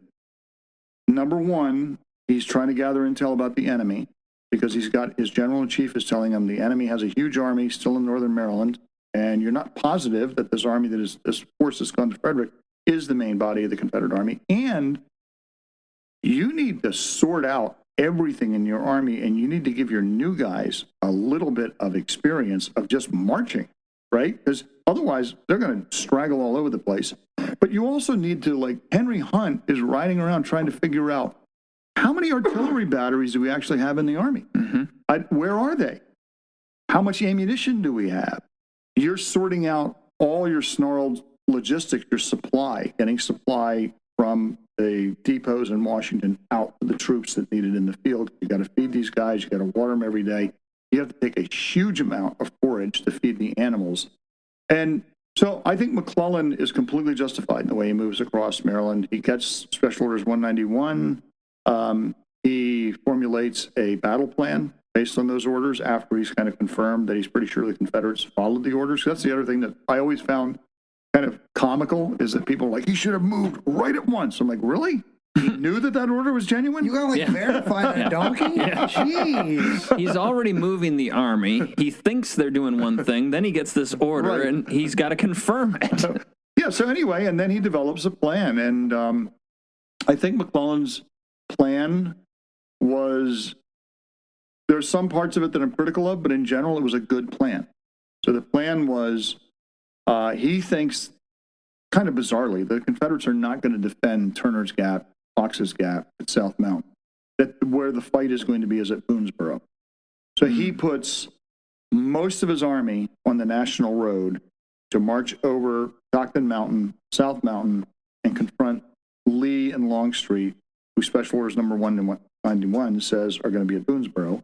And then he gives Franklin a huge task with 2 divisions of the 6th Corps to break through Crampton's Gap and relieve the Union garrison in Harper's Ferry.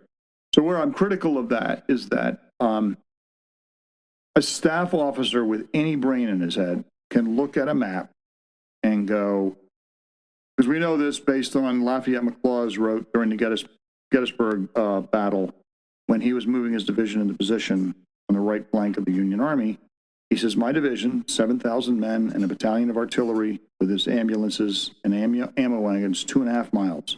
So you can do the math of 60,000 men that McClellan is moving on one road. The front of the army might be fighting at South Mountain, and the tail of the army hasn't left camp. They're sitting in camp. Right.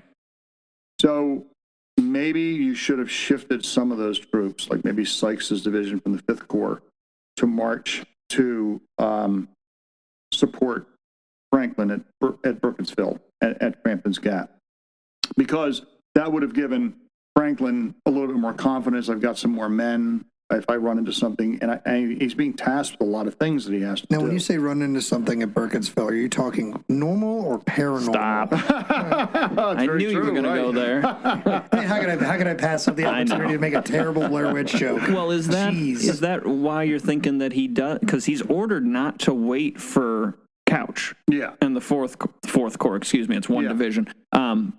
But he does. He waits an hour for them before getting moving on the 14th. Do you think he's just concerned about his own numbers? I've never thought about breaking a chunk of the army off and running it down to Burkittsville just to kind of give him some more support. Yeah, I mean, he could have done that, because the other thing is, I mean, a staff officer should have known that Couch has picket detachments all over the Potomac, looking at all these fords. He's got to call them all in. Right. It's going to take a long time, and then he's got a long ways to march to get up to them. He's not going to get there. He's not going to get there. Which is why I was told not to wait for him. Right. So give him some more help. You're asking him to relieve Harper's Ferry, and you're only giving him 2 divisions, and you're taking every other division in the Army except for Couch, and you're going to Boonesboro with it, and you don't think there's going to be a fight at South Mountain? It was odd. Some of the planning was odd, but in general, I think that the plan was decent. Now, on the other side, Lee, again, I mean, Lee is he's an audacious risk taker, and sometimes he misreads the situation. So he thinks the Union Army is really disorganized. So when he learns that the Union garrisons at Martinsburg and Harper's Ferry are still in place, he doesn't see it as a problem. He sees it as an opportunity. Let's go get them. And we can get them and get the Army back together again before the Yankees can come up. And of course, people sometimes forget that one of his senior commanders, Longstreet's like, that's a really bad thing. Yeah, says it's not worth the game. Yeah. I mean, Longstreet he's reflective of the more cautious thinking that the average soldier is going to have. I think that Lee, if McClellan doesn't find 191, he would have captured Harper's Ferry, and he would have reunited his army before McClellan came up, because McClellan would have moved slowly to Stockton Mountains and South Mountain, and by that point, Harper's Ferry would have been surrendered. Well, what about the cavalry that breaks out? Is that news coming? Because my timeline's off right now. Is that coming after the finding of 191? That's coming after the finding of 191, and they're going to break out and go all the way up into Pennsylvania. So by the time McClellan learns that they've broken out from the garrison, it would have been done. It's kind of it's old news. But anyway, I mean, I think Lee he takes a justifiable risk. He takes an even bigger risk when he takes part of the army and marches to Hagerstown with it, because he wants to make sure he has Hagerstown because he needs the food there and he needs it as a springboard to go into Pennsylvania. Are the trains operating in Hagerstown at this time? I mean, Hagerstown it's already a train city. I don't remember encountering anything about trains in Hagerstown. Well, I mean, the reason I ask is because supplies are a huge part of this story, and it's like, it's hub city now colloquially, but it's already a train center at that point. Yeah, they probably.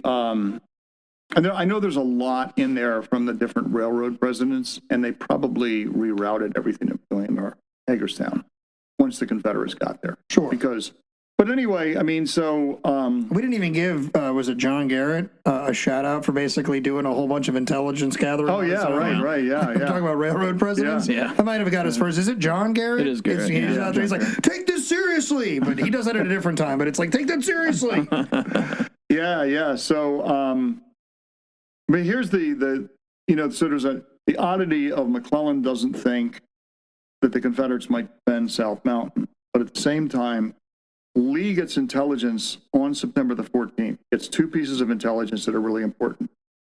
One, Jeb Stuart sends on to him a citizen from Frederick, who apparently was at Burnside McClellan's headquarters and saw all sorts of activity suddenly. So what he probably saw was Jacob Cox's Kanawha division marching out of the city in the late morning towards the west, and then there were some other 9th Corps units that go out in that direction. So there was a lot of excitement at the headquarters. Like, they got something.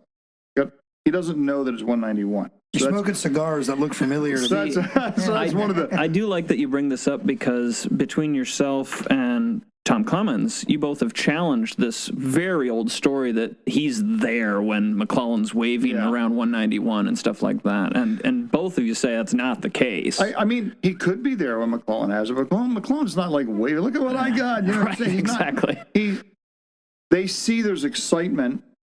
After this excitement in the headquarters, they see the movement of troops. And that's what I think that because there's a Baltimore paper that the day after reports a Confederate Special Orders number 119 was discovered. Similar numbers. So if a newspaper report got that and wrote it the next day, then people were finding out that they had found some special order. I don't think this citizen, whoever it was, knew that they had found an order of Lee's army. I think they just felt that they had gathered some type of intelligence and an offensive was planned. So they're moving. So is the quote apocryphal? I have here a paper with which I cannot whip Bobby. Well, he says that to John Gibbon. So that's a real quote. It could be. Oh, okay. Gibbon is the source for I like that. Right. It could be. I mean, anytime you see a quote like that. Sure. But I think it's probably, if he didn't say it exactly that way, he said something along those lines. And his telegram to Lincoln is of a similar phrase, too. Yeah. It's like, we got this, we're I think there's two things that, we talk about, you don't think he's sitting there waving it around. I think there's this narrative of the petulant McClellan, and you always got to lean into that if you're a hater. And two, it's like, that quote kind of sounds like he's standing there being like, whoa. Yeah. I have here a paper with, I'm going to dominate this fool. Yeah, no, I don't think so. And then, so Lee gets this intelligence that there's some sort of an offensive being planned.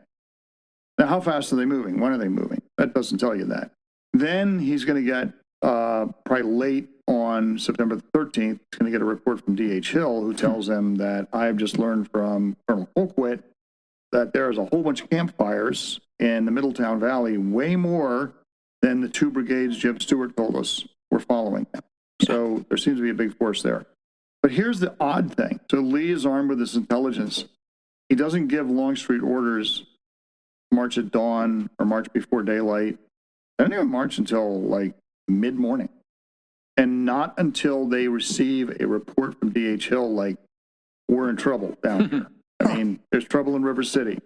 And so then the march of Longstreet's wing to Boonesboro is unbelievably grueling because much of the march is made at the double quick. It was a warm day. There was a lot of dust. A lot of Longstreet's regiments lost half their men to straggling on the march. So that doesn't reflect well on Lee's reaction to the intelligence that he gets. I mean, he's the one who's responsible for when Longstreet is going to march.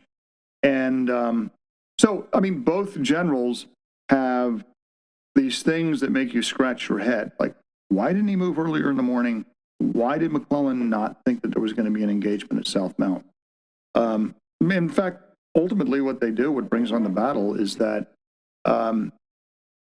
Pleasanton has one cavalry brigade, which is really all that he had with him at that point, and they're going to make a reconnaissance up into the gaps. And Pleasanton has figured out that the enemy has some form of a defense at Turner's Gap. Right. And he's learned that there's another gap a mile south of it, Fox's Gap. And he gets one brigade of infantry from the Kanawha Division, Ohio Division, Jacob Cox's division, to support the reconnaissance. Well, you're not expecting a battle when you're doing that. Cox is really clear in his accounts that they weren't expecting a battle on the 14th. So they're thinking that this is just, they're going to be able to dislodge whatever token force is there, and then the Army's going to be able to march. But the idea that you could, so McClellan is probably thinking the battle is going to be on the 15th of September. Because it's going to take you all day to march over 2 mountains ranges and deploy your army for battle before you're going to fight any sort of a battle. But anyway, I mean, none of that works out. I mean, the battle ends up being on the 14th. Right. So at this point, we've got two armies, one that are sort of posturing in a way that they are expecting some sort of fight, but also not at the same time. We've got another army that's like, we're not expecting a fight here at all because the logistics on our end makes no sense. But it's like, this is going to explode like very shortly because obviously South Mountain becomes a very significant battle. And it's weird because not like it's of recent in the last few years. I'd say the last couple of decades, people have been giving South Mountain the spotlight it deserves for the significance of it, the size of it. But it's like, including your own department that you work for. Yes, Maryland State Parks are going to be getting a big lift boost into this. But it's like, I just remember first encountering the story of the Battle of South Mountain as a kid, and it was really quickly not glossed over, but it was like, here's what happens. It's a delaying action. And it's always just simply described as a delaying action. It's a huge moment for both these armies. Right. Lots of tactical decisions that affect the next couple days and weeks are happening right now. Future of the leadership of our country is almost put at risk. There's a future president who's almost totally jacked off. His life is almost gone. That was a great word, man. So before we get into South Mountain itself, when they were in Frederick, part of 191 splits the army. And it sends Jackson with a huge force out to Harper's Ferry. So all of this, and this is where we don't struggle with this, but it's like when you're trying to have a linear conversation about non-linear things with people that don't live in this world the way we do on this like deep nerd level, it's like, how do you cover that simultaneously? Jackson's men are still crossing the river, but already being told to march out of Frederick. And then McClellan's getting into Frederick, just right behind them. They're shooting at like the Battle of West Patrick Street, right? It's like also South Mountain and Harper's Ferry. All these things are happening all at once. Yeah. Matt and I have gotten really good at kind of killing the 3-phase interpretation of the Battle of Antietam because constant action all day, but the campaign has constant action all the time. So we've been focusing on September 14th. But Jackson has been already out in Harper's Ferry working on, surrounding from the heights. How aware is the federal army of how significant that moment is? Like, do they know that Dixon Miles is basically taking the command, the order to the letter of the order, like stay in the town? Like, no, they don't know that. They do know that Harper's Ferry, they can hear artillery fire down there. They know Harper's Ferry is besieged. They know that. And they also know that communication with Harper's Ferry and Martinsburg has been cut off. So you have to presume those two garrisons are probably together. Right. And they're in deep duty. Right. They're in big trouble. And, the Confederates, particularly on Maryland Heights, they have that is a tough fight to take Maryland Heights. I mean, it is. I mean, sometimes when I thought about it, you think about, okay, just get water to your soldiers if you're Joseph Kershaw. Just water. Look at what you got to do. Because you don't have water up in the mountain. Right. You got to haul the water up to the men. Now you have a casualty. You got to evacuate the casualty. You got to take them off the mountain. Who's going to do that? You're going to have 2 men do that? You're going to probably have 4 men do that on a stretcher or on a blanket. And that is a painful thing. That's 5 guys out of a unit. Just take 1 casualty off the mountain. Right. And you're trying to get food up to these men. And it just not even fighting battles. I mean, just the logistics of maintaining forces up there is really tough. So Lafayette McLaws, in both of these books, McLaws to me emerges as one of the top performers of the Confederates, and he gets no love from a lot of pro-Confederate writers because he was bashed pretty hard by Douglas Southall Freeman, and Lee seemed to question McLaws, particularly after Salem Church and the Chancellorsville campaign. And I think Lee never really understood what McLaws did in the Maryland campaign. But McLaws has the toughest job, which is to capture Maryland Heights. And he does it. He takes Maryland Heights. Jackson doesn't really have any fighting to close off the western side. And General John Walker, his division, which takes Loudoun Heights, doesn't have any fighting. Take Loudoun Heights. The only one who really has the fighting is McLaws. And McLaws not only has to take Maryland Heights, he has to block Weaverton Pass and Crampton's Pass and watch his rear. So he's got multiple jobs that he has to do. And people forget that when Lee originally planned this, he was only going to give McLaws his own division. And Longstreet was the one who convinced Lee, like, you're asking him to do way too much. And that was a flaw in Lee as a general. He oftentimes expected people to do the impossible. And Longstreet convinces Lee to give him Richard Anderson's division, which was 6 brigades. And that made a huge difference. I mean, that McLaws, it would have been a disaster for the Confederates if he'd only had his division once the 6th Corps attacked him. So, so I mean, the Confederates, I think the siege and capture of Harper's Ferry, and I spend a lot of time on that in 2 Antietam Creek, has been largely neglected because it isn't a bloodbath. Right. Not a bunch of fighting at it. There's the only fighting's on Maryland Heights, really. The rest of it is artillery fighting. But it shows you again that Jackson, he could use maneuver and siege warfare to save his men's blood.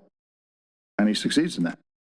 I mean, really well. That's Jackson's greatest victory. I don't think it's Chancellorsville. I think it's Harper's Ferry. For our listeners who've listened to me lob World War I size deuce-and-a-half shells at Jackson over 4 years on this show, because I do think he is a commander that is often over-celebrated. I will not back from that statement now, but credit where it's due. This is brilliant. Yeah. The way that he, I don't know if invest is the right word, but the way that he takes Harper's Ferry is brilliant. Even when you consider that, quote, things don't go right? Artillery opens up without real command orders. It's like, these things happen in weird ways, but it still was basically a flawless victory. Well, even look at the way he maneuvers A.P. Hill's division to render Bolivar Heights line untenable. Right.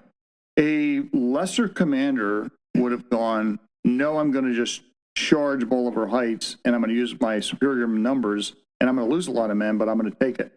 Jackson goes, no, I'm going to outmaneuver them and force them to surrender, and I'm not going to lose any men.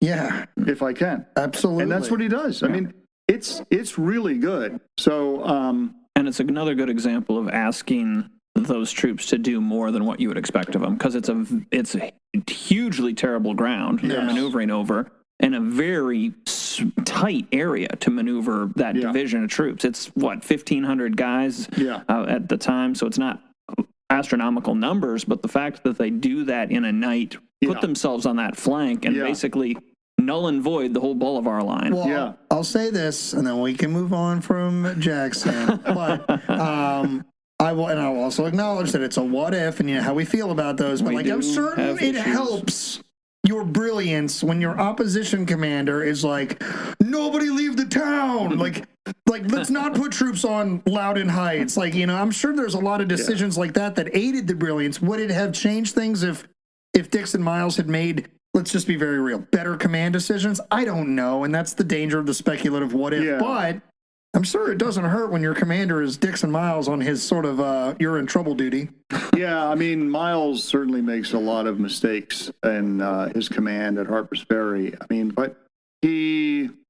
As I said, I don't know if it would change things, but there's a listener out there, one particular listener. I mean, he had a lot of really, really inexperienced troops. He didn't have any confidence in. He didn't help himself because, I mean, I think he was taking opium and he's there because he doesn't take care of himself. I mean, we say it. He's on merch duty, essentially being there. But at the same time, I mean, it was, the Confederates just outgeneraled the Yankees at every point. I mean, it's the largest surrender of U.S. forces until World War II.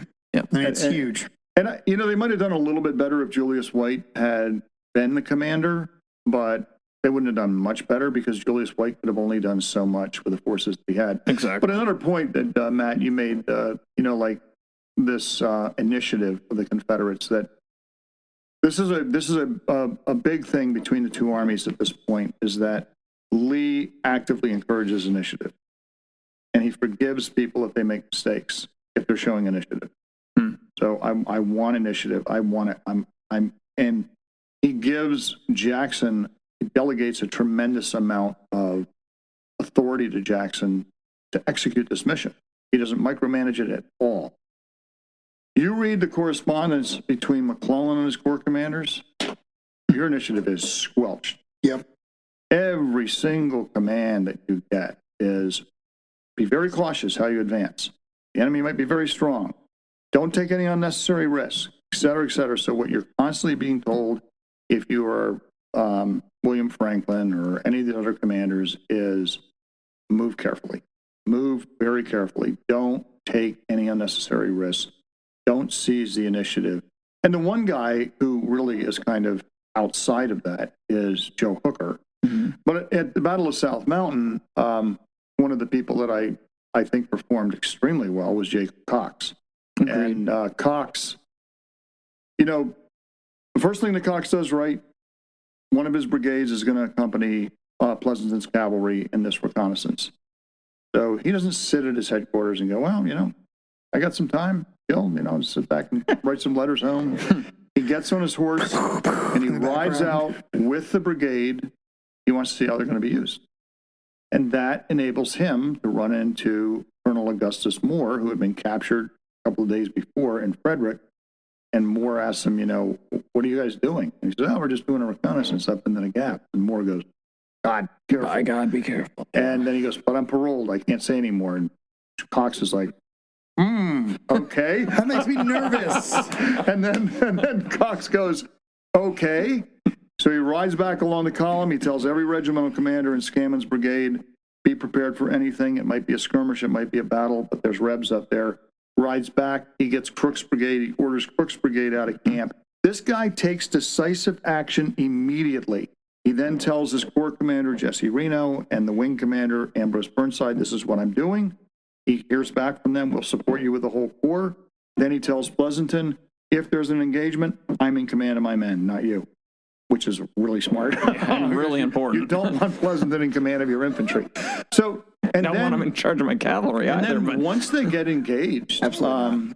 If you look at the way Cox manages the engagement, even though he's a volunteer officer, he's not a professionally trained officer. You can tell he's learned one of the most important fundamentals of warfare, and that is concentration of force. So he doesn't really strike until he has his whole division arrayed. And when he does, it takes him a while. I mean, it's like late morning before they launch their full-on division-sized assault. But it's against one Confederate brigade, Garland's brigade, and they just overwhelm them and smash them. And that victory gives the Federals this really important lodgment at Fox's Gap. They don't control the gap, but they control enough of it that the Confederates now have to send all sorts of resources to try to deny the Yankees from being able to go any farther. So I give Cox really high marks. I mean, and then Reno, again, these guys show initiative. They don't have orders to fight a battle at South Mountain. So Reno's like, oh, yeah, you get in trouble, I'll support you with the entire Corps. Now, the Ninth Corps runs into some problems in supporting Cox because Wilcox, who was the next division that was coming up to reinforce Cox's division, Wilcox made the mistake of asking Pleasanton where he should go. And Pleasanton goes, oh, you know what? We ought to outflank him on the other side. So go over there that way. He sent him in the wrong direction. Anyway, but, they do reinforce him. Burnside endorses all of this. So again, Burnside, I think, he's another one of these guys that, we have to look at him critically in the time that he's there and not look at the Burnside of the crater in Fredericksburg and then project that onto the Burnside of South Mountain and Antietam. Because the Burnside of South Mountain and Antietam, he doesn't do everything right, but he's relatively competent. I mean, and again, Burnside could have gone, well, we don't have any orders to do it. We're not going to bring on any case. So let's just wait until McClellan gets up here and decide, what it is that we're going to do. He doesn't do that. So he endorses what Reno's suggested course of action is, and that's what's going to escalate the battle. When it comes to the fighting at South Mountain, it is going to escalate throughout the day. I didn't know how much detail you wanted to go into the fighting there, but as you've already said, it's going to be a federal victory. Yeah. Lee is going to be pushed out of those passes. We will have fighting that goes into the darkness there. Guys shooting at muzzle flashes and accounts of them bedding down amongst the dead and wounded are very common from this fight.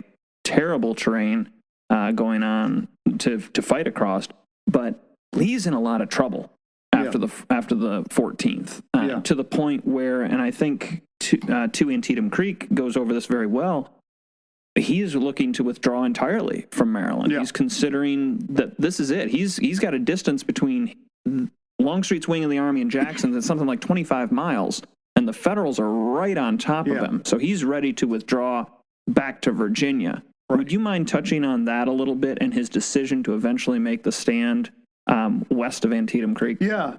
Let me. There's a couple of things about South Mountain that I think are interesting and important. Is that because in the memory of South Mountain, the memory is that Burnside really played almost no role. And McClellan really drives that home. In fact, he says he didn't even come up to the battle, which is a lie. Right? That's not true. And he claims, like he did for Williamsburg, that he directed the battle. He did not. So the battle plan that the Federals ultimately decide on is Burnside's plan. Now, did Jesse Reno suggest this to Burnside? Maybe, but we don't know. What we do know is that what Burnside decided upon, which was a very good plan, was a double envelopment of the Confederates. Right. So the First Corps would move north of the National Road, the Ninth Corps south of it. And they're going to take one brigade, Gibbon's brigade, which they knew was a really good unit, and they're going to send them up the center to fix the Confederate center. And it worked beautifully. It worked beautifully. And just to make it clear to our listeners, too, the Army of the Potomac's operated under a wing system at this point, and Burnside has the 1st and 9th Corps as his wing. So that's why we have what most folks think of as a corps commander controlling both of these corps. And I would encourage people, if you've never been to the South Mountain battlefield, go down there and drive around, particularly drive the route that Meade's division attacked, because they fight against Rhodes Brigade, Alabama Brigade, D.H. Hill's division, and it is unbelievable terrain. And the Federals, like particularly Meade and Hooker, did really well in this battle. I mean, they're just relentless in their offensive. And they seized the key terrain, which was this big hill. It's about 1,500 feet high. I call Hill 1,500 because, as far as I know, it doesn't have a name, which dominates, even though it's all wooded, it dominates the National Road and Turner's Gap. It rendered Lee's position at South Mountain untenable. So Lee realizes after the fighting has ended, about 10 o'clock at night. That's Meade up Frosttown Gap, right? What's that? That's Meade's troops going up Frosttown Gap north of Turner's. They went towards Frosttown, and then they kind of wheel up, and the hill that they seize from Rose's men actually is looking down upon. Well, you can't see the road, but it does look down upon the national road. Wow. So by occupying the hill, they render the whole Confederate position untenable, and everybody knows it. I mean, Longstreet knows it, Hood knows it, DHL knows it. They all let Lee know, like, sir, we can't hold this position tomorrow. I mean, we can't. I mean, we're in rough shape. All right, no, go ahead. No. I have a very serious question that's not serious if I'm prefacing it that. But you just brought up Frosttown. How many gaps in South Mountain Battlefield? Are there 3 or are there 4? This is a shot from my friend right here. Well, you have the Frosttown Gap. Thank you. There's 4 gaps. You're already giving it up, because anytime we hear people like the 3 gaps, we're like, you're leaving out Frosttown. It's an important part of the battle. It's a gap. It's not the same, but it's a gap. Yeah. So anyway, I mean, Lee, when he summarizes the situation, Harper's Ferry hasn't surrendered. He doesn't know that it's imminent that it's going to surrender. He looks at the general situation. He's like, I misjudged McClellan. Campaign's over. Damn. So he is going to order the retreat of Longstreet's and D.H. Hill's commands. They're going to retreat via Sharpsburg to Butler's Ford, across the ford. Jackson is ordered to break off the operations at Harper's Ferry and march up to cover the crossing at Shepherdstown. And the campaign's over at that point. Right. And then Lee learns through Mumford's cavalry that the Federals have broken through at Crampton's Gap. And then he realizes, McLaws is trapped against the Potomac. Harper's Ferry hasn't surrendered. We got to find a way to try to help him get out of that. So let's stop somewhere and try to draw the main body of the Union Army after me. We'll stop at Keedysville. And then I'm sure, as he's riding in his ambulance, they're studying their maps. And he's probably talking to some people who may know the area. And they're like, a better position, Sharpsburg. Oh, we didn't even talk about the fact that Lee is in an ambulance, and I set up that I wanted to talk about it. You set it up. All right, so crash course, I'll tell it real fast. These guys are not all riding their horses like big, majestic generals. I mean, Lee's got a broken wrist and a sprained wrist, so he's in an ambulance wagon. So he's looking kind of pathetic, and that leads to my favorite little personal moment of Lee's at the artillery reserve position when I guess somebody's looking through a telescope and they ask him to take a look, and he's like, what do you want me to do? He doesn't say anything. He just holds up his wrists. I think Longstreet's got a boil, so he's in and out of a slipper and then not always on his horse. Right. Jackson got thrown on, I forget which side of the river, but he didn't have Little Sorrel for him. On the Maryland side. They thought Little Sorrel was like missing, or I guess he was missing for that moment. So he's on a horse he's unfamiliar with. Something spooks, tosses him. But all 3 of the Confederate Big 3 are like banged up right now. That's why when you go to Antietam Battlefield and you see the monument of Lee, which is not even in the right part of the battlefield, not only is it in the wrong part of the battlefield, but it's like, it's not how he looked. He didn't sit on a horse and hold his own binoculars. It was land off of what the federal government owned that the guy who wanted to put the monument up could put the monument there. Right. Oh, yeah, it's a story of its own right. Story, but it's one of those things, because it's like when you go there, you don't realize, like on the way, right? You just mentioned real casually as he's riding in his ambulance. Like these guys, the leadership is visibly reflective of the shape of their army. I mean, like Lee is banged up, the army is banged up. Yeah. So he, Lee has made this decision. We're going to stop it behind Antietam Creek, Sharpsburg, temporarily help McLaws get away. And they're even telling McLaws, like, hey, maybe you can find a way to get around Maryland Heights and come on up the Harper's Ferry Road to Sharpsburg and get up to us that way, and we're going to try and help you escape any way that you can. And it's when, on the early morning of the 15th, that the Army is crossing Antietam Creek and going up at the positions, and it may have actually been near the Fry Farm, which becomes McClellan's battle headquarters on the 17th, that a farm wife comes out to give Lee a cup of coffee. They find out that Lee's out there, he's halted, while troops are marching past. And while he's there getting his cup of coffee, he gets the message from Stonewall Jackson that Harper's Ferry will be surrendered. So here's the other thing that's interesting about Jackson. This is also, again, a reflection of how Lee, how his commanders understand Lee commands the army, which is, I've got this order from Lee, break off the siege of Harper's Ferry, we're retreating. No. because I know better. I'm Jackson, I know better. They're going to surrender, and we're going to join you. So he turns the order over, and he says, we'll join you at Sharpsburg. But Jackson says that. So again, that's a statement like, we're going to capture this place, and we're going to march like hell to get there, and we're going to fight. So Lee, that changes the campaign. Those are strong Patton vibes, Scott. It's like, you'll need 5 divisions. Well, I took it with 2. Do you want me to give it back? It's kind of strong Patton vibe. Like, Lee's like, break off contact, and Jackson's like, can't do, buddy. I'm about to win. But the thing is, these guys, it is one of the keys to their success is they have a really strong will. Yeah. They really have a strong will. So, and again, they're opportunists. So Lee gets this message from Jackson, and immediately Lee sees, I might be able to salvage this. Right. Let's see what McClellan does. So Lee knows that McClellan is going to take all day to march from South Mountain to Antietam Creek and deploy his army. So he's got a day. He's got an entire day. And then how aggressive is McClellan? So you can observe that. And the other thing that Lee does is really smart is he puts almost all of the force that he has, which is about 16,000 men, visible. You can see him. Yep. Oh, because then you'd think, what can't I see? So what Joe Hooker says, when he testifies to the Committee on the Conduct of the War, he says, when we got up into position there, and others concur with this, and we studied the Confederate position, we estimated their strength at 40,000. Right. So immediately what he does is he plays into the bias in the federal headquarters. They're strong. Now, McClellan knows that Harper's Ferry is in trouble, and there's a lot of Confederate forces down there. He doesn't know until the 16th that they've surrendered. But he's going to be cautious. He's going to be careful. And that's what Lee wants him to do. So Lee is like, I'm buying time. And then he's going to wait and see what Lee does on the 16th. He can always retreat if he needs to.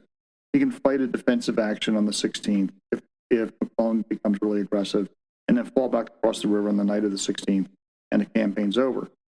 So again, it's always remember, Lee is going to seize any opportunity that you're going to give him. And he's just observing. He's just observing what the Federals are going to do, and he can also know how long it's going to take them to move from point A to point B. And I know there's been people who have said, well, Lee couldn't predict what McClellan was going to do. You can read your man.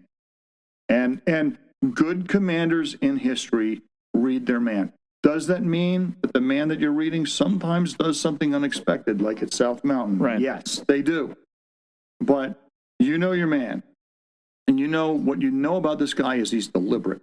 He's very deliberate. Not going to do anything quickly. So I'm going to give him room to cross Antietam Creek because I can't defend the upper bridge. I will directly defend the middle bridge because he's not going to attack me there because that'd be a madman. And the lower bridge I'm going to directly defend because I have to protect that flank. So he makes his tactical choices as to what he's going to defend, and all of his forces march like hell to join him. So how knowing your man, is this all relative to the time on the peninsula, or is this also going back to the fact that they kind of square off in 1861 out in Western Virginia and a lot of that real small action stuff? It could be. It just Could go back to Scott. They were both on Scott's staff. That's what I mean. It's like they've known each other for quite some time. Yeah. How well they directly, personally know each, I don't know. Yeah. I can't speak to that, but it's like, you're right. So boom, on a previous Army staff together. And in 1861, I forget exactly where, it's in what would be now, I guess, West Virginia. They're fighting out there in part of the early railroad war stuff. Yeah. And it's like, and then they spend the entire summer of 62 prior to the Antietam campaign, Maryland campaign, fighting directly against each other, large scale. Yeah. So it's like, I think for Lee, it is primarily his observations of how McClellan managed the Peninsula campaign, and in particular, how he managed the 7 Days battles. Because that's the army you're fighting, and it's not too far. So one example of that is you look at the Confederate army that attacks Grant at Shiloh and batters him on the first day, and then what did Grant do the next day? Whoop their ass, Scott. He whooped that ass. So Lee batters McClellan at Gaines Mill. What did McClellan do? Right, he retreated. He retreated. And not only did he retreat, he ultimately abandoned his army. Right. And kind of left his corps commanders to fend for themselves. And so I think if you're Lee, I mean, you don't know everything that we know because we can read all this stuff. Sure. But he's got a gauge of his man. So he also has to temper it, though, because his man behaved unpredictably on September 14th. He attacked him and defeated him. So he's like, I got to be careful. But I think Lee realizes I have a very strong defensive position, and I can retreat during the night, and I have enough men that I can hold them off for the day if I have to. When he doesn't get attacked on the 16th, then he knows, okay, we're going to fight a battle. So then the question arises, what in the hell is he doing? Why? Why are you fighting this battle? Why did you force march all these troops overnight to get up to your army to fight a battle here? Why is it so important to you? Well, I think it's because it's Maryland. Right. He's in Maryland. That's what's important. He wants the fight. He wants to fight there for political reason and military reason, because the military is going to inform the political. Right. But the other part of it is that, again, if you know your man, if I repulse his attacks, he may withdraw back to South Mountain. I don't know what he's going to do, but he may. If he does, campaign's back on. I'm going to keep going because we're going to move up to Hagerstown. We'll bring our supplies up via Williamsport, and the campaign can move on. We can move up into Pennsylvania. We'll draw the Federals even farther away from their supply base. I mean, so now whether he could have done that, another question, because his army is not in a condition after it fights. I mean, again, this gets back to one of the things about Lee, and that great book by Elizabeth Pryor about reading the man, about Robert E. Lee. She writes about how his daughters never got married because nobody could measure up to what Lee really wanted them to be. And the other part of it is that Lee always expected more from himself and his family than they could deliver. And that's true of his army. He does the same thing with his army. That it's not really until they fight the Battle of Shepherdstown on September 20th, after the Battle of Antietam, that Lee realizes the condition of his army. And what is the eye-opener for Lee is that they learn that the Federals have crossed the river and they've captured some of the reserve artillery, and they all 40 guns for a moment. And they routed the 2 brigades that were helping protect the artillery. And so, okay, we need to drive them across the river. It's the finding the unit to drive them across the river is what opens Lee's eyes. Because first off, everybody's so sleep deprived that people don't even know where other units are. D.H. Hill doesn't know where Jackson is. Everybody is like passing the buck. Nobody wants to do anything. Nobody feels that their unit is capable of making any sort of a counterattack. And the reality was, probably the only divisions in Lee's army that could have made a counterattack like they did was A.P. Hill and maybe McLaws's division. The rest of them were too beat up. Yeah. I mean, to make that type of an attack against that force that was there. And I think that opened Lee's eyes, that finally Lee realizes, oh man, because when he first crosses the river on the 18th, the night of the 18th, he's still thinking about going back into Maryland. Right. We talked about this a lot. He sent Stuart to Williamsburg. You look at his correspondence after the Battle of Shepherdstown, it dramatically changes. He's like, oh man, we need a period of rest and recuperation. We got to get our stragglers. We got to get our sick and our wounded and blah, blah, blah. He does not want to fight. He does not want to fight anymore. So I think before that, Lee is kind of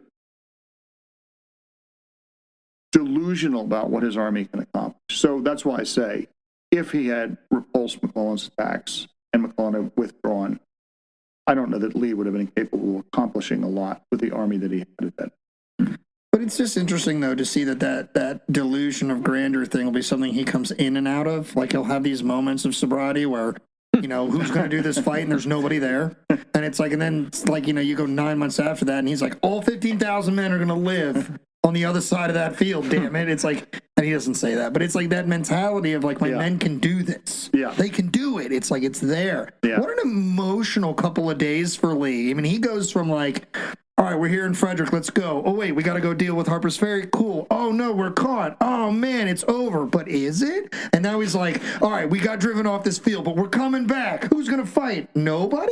It's like, what an emotional couple of days for him. Well, the other part about Lee that is kind of remarkable is that, I mean, he could have only slept like a few hours, 5 or 6 days. Yeah. I mean, it's just amazing to me. Like, he was physically able to push himself beyond what most people are able to do. That's part of the reason. Like, it was like Napoleon was like that. Mm-hmm. Until the Russian campaign, Napoleon didn't need much sleep. And then Wellington. He could sleep like 4 hours, and he would be refreshed and ready to go. Not me, man. And no, I can't either. I wouldn't have made it. But so Lee is really remarkable in that respect. That and he's always optimistic. And he's always seeking. That's what makes him such a dangerous opponent. He's a really, really dangerous opponent. What, this guy's mainlining coffee in that little sleeve? What are you just putting it in you directly? Like how? Well, Elizabeth Pryor one time told me, I was talking to her about Lee's statement. He makes at Fredericksburg as well. The war's so terrible. Yes. Right. And she said to me, she goes, I think he liked. You think he liked war? She said, I think he liked the thrill and the excitement of combat. He realized how horrible it was. He didn't like seeing his soldiers maimed and slaughtered and things like that, but he liked it. He liked being a soldier. He knew his purpose. He liked the thrill of combat, of the intellectual challenge of being a commanding general. He was good at it. He was really, really good at it. And she said a lot of people are uncomfortable with that because that doesn't fit their image of Lee. They want Lee as the courtly gentleman who reluctantly up arms. And he, but he was the sort of general you need. He had a killer instinct. I mean, honestly, Scott, it might have been you where I got it from, but somebody talked about the price the Confederacy ultimately pays in terms of like tactics is like you put a bold, audacious commander like Lee in to get all of those victories. But when you have a guy that's bold and audacious like that, you're also going to get the flaws that go with that. So if that came from you, credit. I don't remember directly where I got that in my brain from, but that's something that always stuck to me. Is like, that makes sense. Like a guy like me can relate to that because I dream big dreams, and sometimes I trip over those dreams. Yeah. And it's like, when you follow Lee on the human level, you can kind of see this. My army is invincible. Oh, wait, my army is super mortal. Yeah. My army's invincible again. It's like... Well, what you see in Lee is that Lee does learn lessons. So at Antietam, he doesn't entrench his army. At Fredericksburg, he does. Yeah. At Gettysburg, he attacks relentlessly. In the wilderness of Spotsylvania, North Vienna, it's only like local counterattacks. It's all behind entrenchments. He tries to preserve his manpower and strength, and he adopts a different type of tactics. And so he is learning. He is learning as the war goes on, and he is adapting as the war goes on. I mean, the same thing you can say of Ulysses S. Grant. I mean, Grant gets a lot of criticism in the Overland campaign that, he loses a tremendous amount of men. And I think Gordon Ray has made a really good case that sometimes Grant was like Lee in that he's like, oh, okay, the 5th Corps fought all day today. The men are exhausted. Let's pull them out of line tonight, march all night behind the army, and they'll make an attack on the other flank of the army tomorrow morning, and they'll be fresh. Well, then they're not going to work. Yeah. So he imagines his men can do more than they actually can do. But at the same time, Grant is an opportunist. Grant is dogged. Grant is determined. And that is why I don't care how you cut it, slice it, or dice it, the fight between Lee and Grant is going to be really bloody because they're good generals. They're really good generals. And it's just going to be tough. It's like right now, is what's going on in the world today, and everybody, before the Ukrainians launched their counteroffensive, everybody's like, oh, they're going to cut through them like butter. And people who really knew what was going on are like, no, they're not. Right. Because the Russians have Boku minefields and all these entrenchments, and it is going to be a really tough fight. And now they're in a really tough fight. They're gaining ground, but it's a really tough fight. Yeah. When you look at the Civil War, those same things apply. Is that Grant wasn't going to suddenly do some fancy maneuver and catch Lee unawares. I mean, they're just good. They're both really good. And You know, at Antietam, McClellan fights the battle, I think, pretty competently. Agreed. I mean, I would not say McClellan makes any like super egregious mistakes. He wins the battle. Could he have done more? Yes, I think he could have. Could he have destroyed Lee? I don't think so. Right. I mean, that is one of the, they're like, oh, if he just done this, he would have destroyed Lee's army. I'm like, no, he wouldn't. That army was too resilient. And you look at the terrain down there, there were too many fallback positions for the Confederates. What he would have done had he hit Lee a lot harder, like he reinforced the sunken lane with the 6th Corps, or he reinforced Burnside with the 6th Corps, Lee probably would have had to retreat on the night of the 17th. Now, what does that mean? That means you abandon all your stragglers that you can't collect and all your wounded. Right. And they're going to parole all those men you just lost into your army for a while. So that makes it a much more devastating defeat for Lee. Whereas when Lee stays there on September the 18th, again, you know, this is part of the whole mythology of Lee, is that Lee stays there. Why does he stay on the 18th? Because he's audacious, right? He's contemptuous of McClellan. I think he's waiting to see if he's got the opportunity to move without a fight happening around. Well, this is why I think he stays there on the 18th. Okay. Is that when you get down and you really start thinking of the nuts and bolts, you put yourself in Lee's shoes. How am I going to get out of here? We got one ford, Butler's Ford. I know what the ford is like. I've had a lot of people tell me it is painfully slow to get wagons across that ford. So the first thing I have to do is I have to get all my wounded that are able to travel across the ford. I have to determine who those wounded are. So the surgeons have to do that. Where they are, I have to move transportation to where they are to get those wounded collected. Then I have to get them out of here. Then I have to come up with a timetable on how I'm going to withdraw the rest of the army. I need all day to do that. Right. I have all these stragglers. First of all, to do it only in a day is incredible. It's unbelievable. It's incredible. Right? So that's why Lee stays at Sharpsburg on the 18th of September. He doesn't stay there because he's audacious. He stays there because it's practical. That's why Lee remains there. He is going to get his wounded out, as many as he can. He's going to get the stragglers collected, drive them back to their units. And it's going to take him all day to get those wounded across the creek, because that is really slow because you're moving the wounded. And, you know, when you just think of the logistics of how do they know where all the hospitals are? Where's all the transportation? Who makes the decision on what transportation goes where?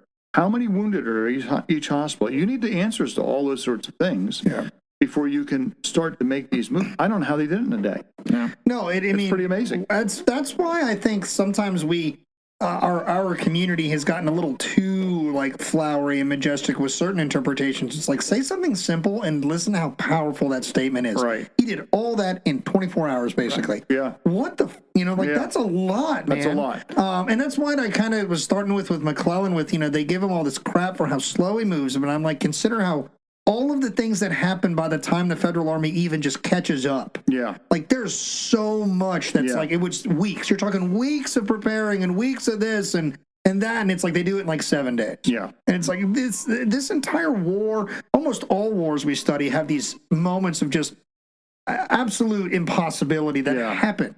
Yeah. One thing Matt and I were discussing recently, Scott, was there's still a lot of this interpretation that Lee is not driven from the field. I mean, Lee has to quit the field. Even on the 18th, considering that he's still there, like Lee has already made the decision they got to go somewhere else. Mm-hmm. Even if the fight's not over, they can't stay here. Right. So it just sort of it stuck out as you were describing this. I'm like, it doesn't really change the narrative of like, because people that don't want to give the federal victory the credit that it is, it's a federal victory. It's a draw, right? And you'll hear a bunch of people that are like, no, they didn't win, it's a draw. They fought to a draw, and it's like, I've even heard some claim a defensive victory for Lee. But it's Lee is driven from this field. Now, he's not driven from it in the moment like 1861 Manassas, but I mean, Lee is beat to the point where the decision is made administratively, tactically, can't be here anymore because I have lost the initiative. Yeah. Being initiative guy. Yeah. Well, what I write in I Dread the Thought of the Place is that the battle is a tactical draw. the campaign is an operational Union victory. Because Lee retreats from the battlefield. He has to retreat. He has no other options. Exactly. He retreats from the field. That is an operational victory for the Union. It's not a strategic victory. It's an operational victory. What makes it a strategic victory is Lincoln issuing the Emancipation Proclamation. The political aspect. Well, here's why I say it's a strategic victory. Yes, there's the political aspect to it, but think of these.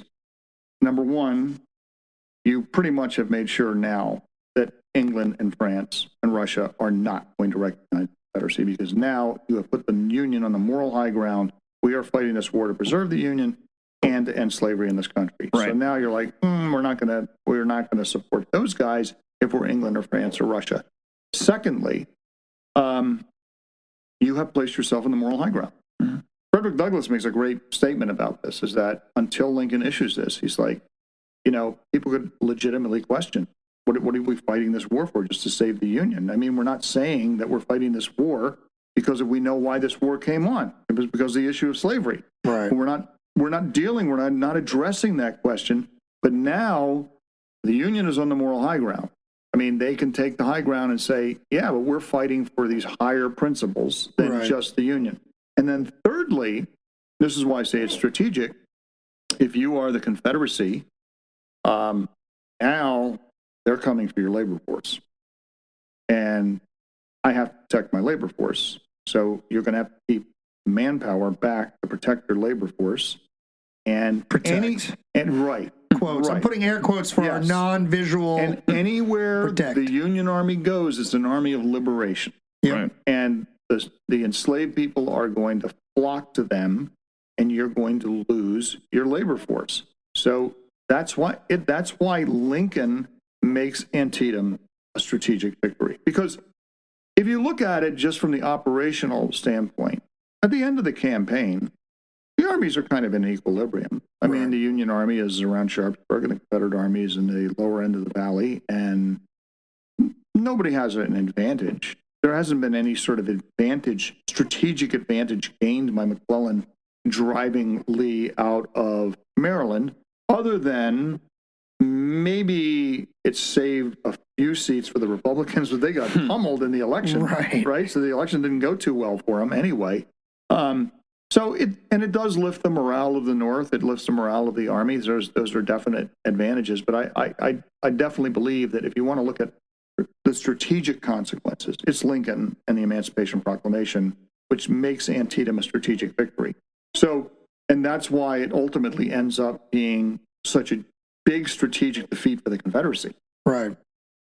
So I just, that's something we lean on, is like, look, we got to stop with just the simple, like, this is a Union victory. You can't consider the Battle of Antietam in a vacuum. Nothing happens in a vacuum. Yeah, right. The battle is a part of an overall campaign. That overall campaign, whether it's September 3rd and the decision to write the letter, or whether it's September 17th and the decision to, I guess, remove myself and posture in a way and have to, it doesn't matter. Every day of this campaign is super important for different reasons. Yeah. And it's, it all culminates into a final place. It's a Union victory.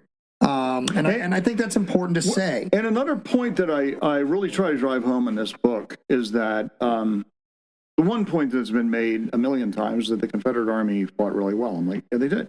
I mean, they also got mauled. Yes. Seriously mauled in the battle.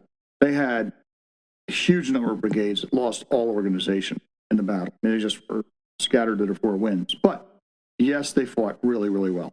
The Union Army fought extremely well in this battle. And some units that never get any credit, like the 12th Corps and the 9th Corps, they fought really well in this battle. I mean, really well. I mean, one of the things I write in one of the 12th Corps chapters is that, I mean, when I think of every battle that the Army of the Potomac fought in the Civil War, I can't think of a stand like 3rd Wisconsin and the 27th Indiana made on that little slope north of the cornfield. I mean, it's unbelievable. It is an unbelievable story. Does Barton Mitchell survive this battle? He's wounded. He's wounded, yeah. All right. And that's where he writes the letter saying they found the orders. He's in a barn near the cornfield. Yeah. I'm not sure which one, but but it's an unbelievable stand. The attack of the 9th Corps. It is really, I mean, Cox again shows he understands concentration. And, yes, he gets hit on his left flank, but he had checked before he advanced with Burnside's headquarters in the signal station. Is there anything that's going to threaten us on the flank? No, there isn't. There isn't any force of any size over there. And then after the attack goes forward, they're like, uh-oh. Oh, we got that one wrong. We got that one really wrong. But anyway, I mean, you look at the assault of Fairchild's brigade and the 8th Connecticut. Man, it's unbelievably courageous for this attack. I mean, it is frontal assault that these guys make. And they drive the Rebs off of the Harpers Ferry Road Ridge, and they achieve their objectives, and then they get smashed by A.P. Hill's counterattack. But the Union Army fights really well in this battle. And again, it goes back to what we talked about earlier. Some of that has to do with they have confidence in their commander, who's given them confidence to take the risks that they do in the battle because they think they can win now. Right. Because we got McClellan behind us. We got Little Mac with us. We think we can win this. And they fight, but they don't get any credit for that. The narrative is always that the Union Army had these overwhelming numbers, and whereas the reality was Lee did such a good job of moving his troops around. At most points of the battle, the Union generally has an advantage in numbers, not an overwhelming advantage. Right. There's been some really good scholarship on that in the last few years between Dan Vermilia's work, between the work that Joe Stahl and Kevin Pollack have done about the disruption of the command structure in the Army of the Potomac following the fight on the 17th. Some really good scholarship, heavy scholarship on the structure of these armies. And I think that's great that you're touching on that. Touching on just how badly mauled the Confederate Army is, and the Federal Army for that matter, but the Confederate Army is after the 17th. When Lee does decide to withdraw back across the Potomac, he is still thinking about continuing this campaign up until the 20th, after the fight at Shepherdstown, when he's realized how tore up he is.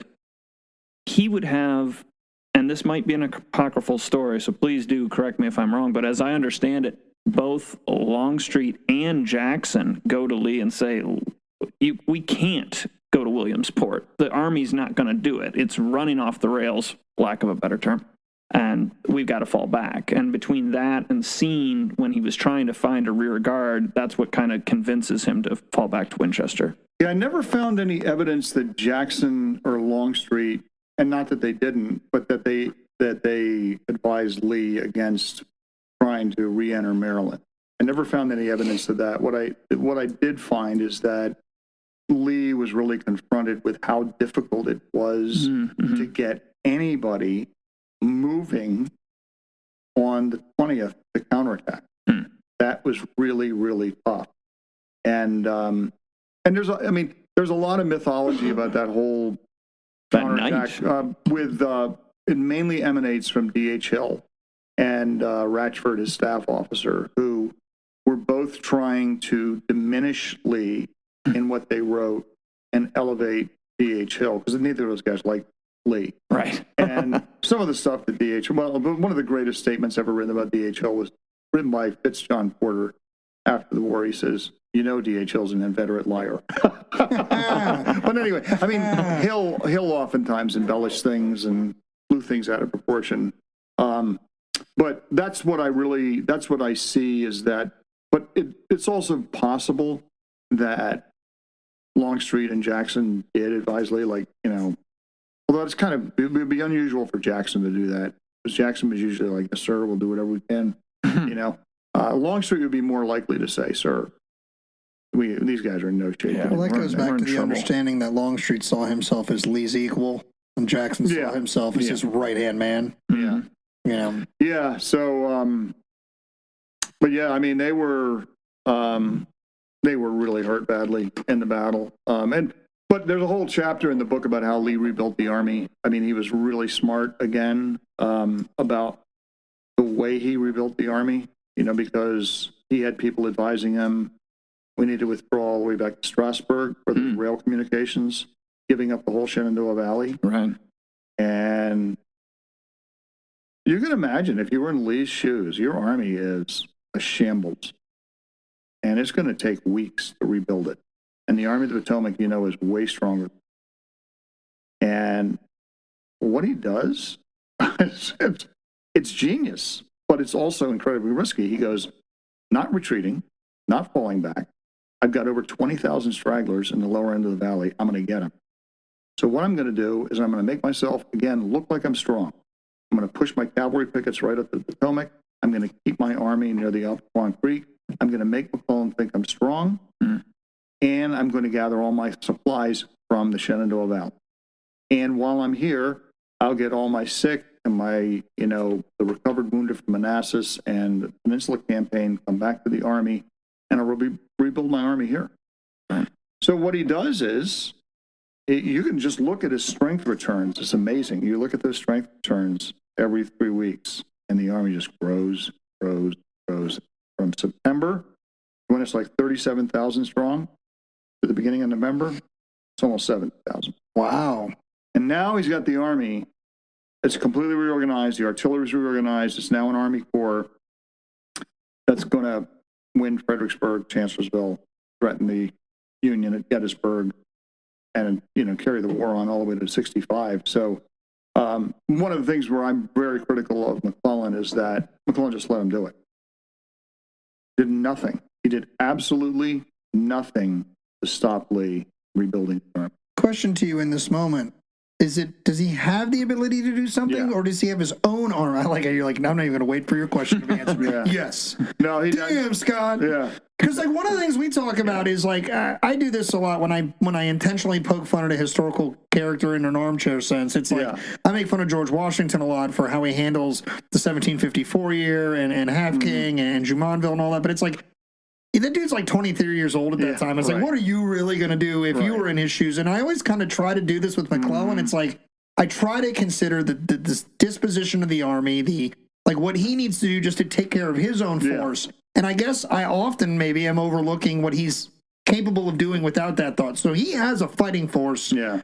What you're saying is capable of pouncing while he's still. Well, here's the thing. Acknowledging his own. Even if you're McClellan and you go, man, my army's beat up. We took a lot of casualties in this battle. Our supply situation's not ideal. And again, we have to remember that the whole supply system in the Union was tailored to supplying the army in Northern Virginia and on the Virginia Peninsula. And now all of a sudden they have to shift everything around and get supplies into Western Maryland to resupply McClellan's army there. His army is not damaged an iota as badly as Lee's is. And what's Lee doing? He's not running away going back to Strasburg. Lee is taking an aggressive posture. So my argument for McClellan is that you've got to take an aggressive posture. You don't need to fight a battle.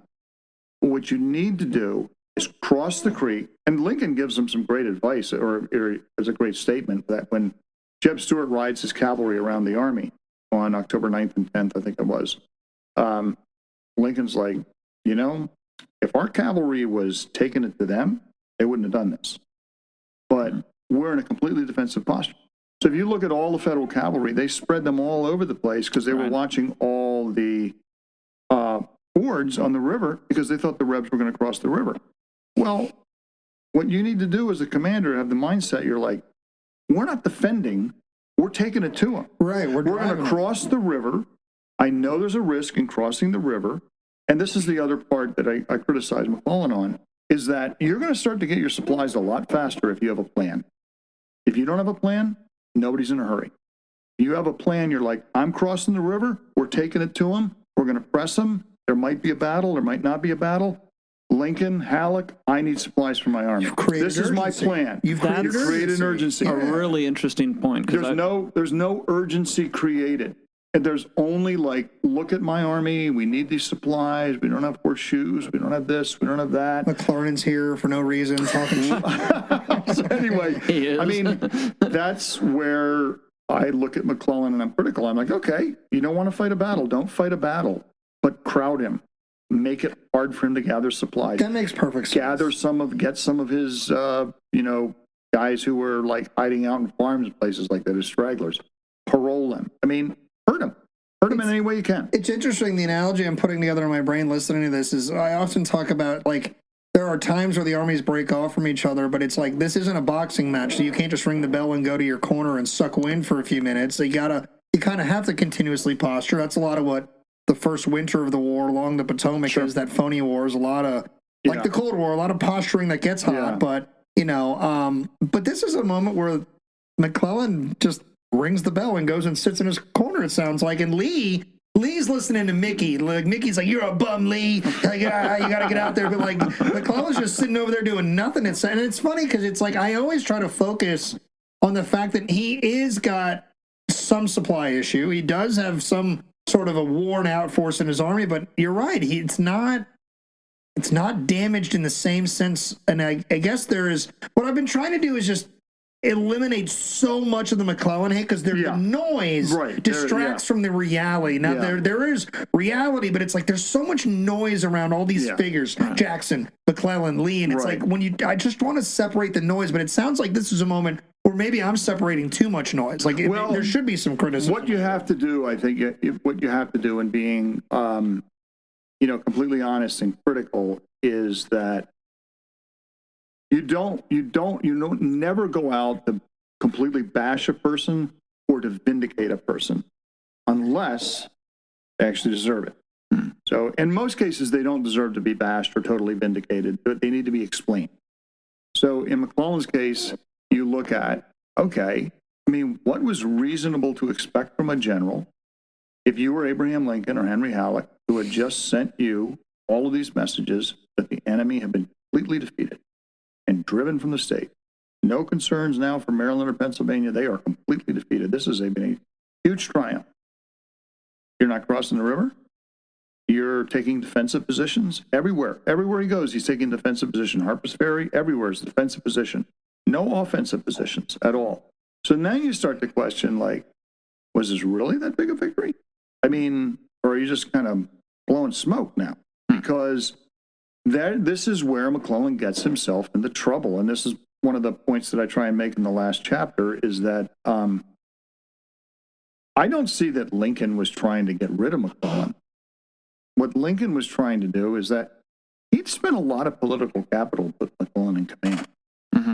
And McClellan had vindicated that decision because McClellan had delivered the victory that Lincoln needed and driven the rebels out of Maryland.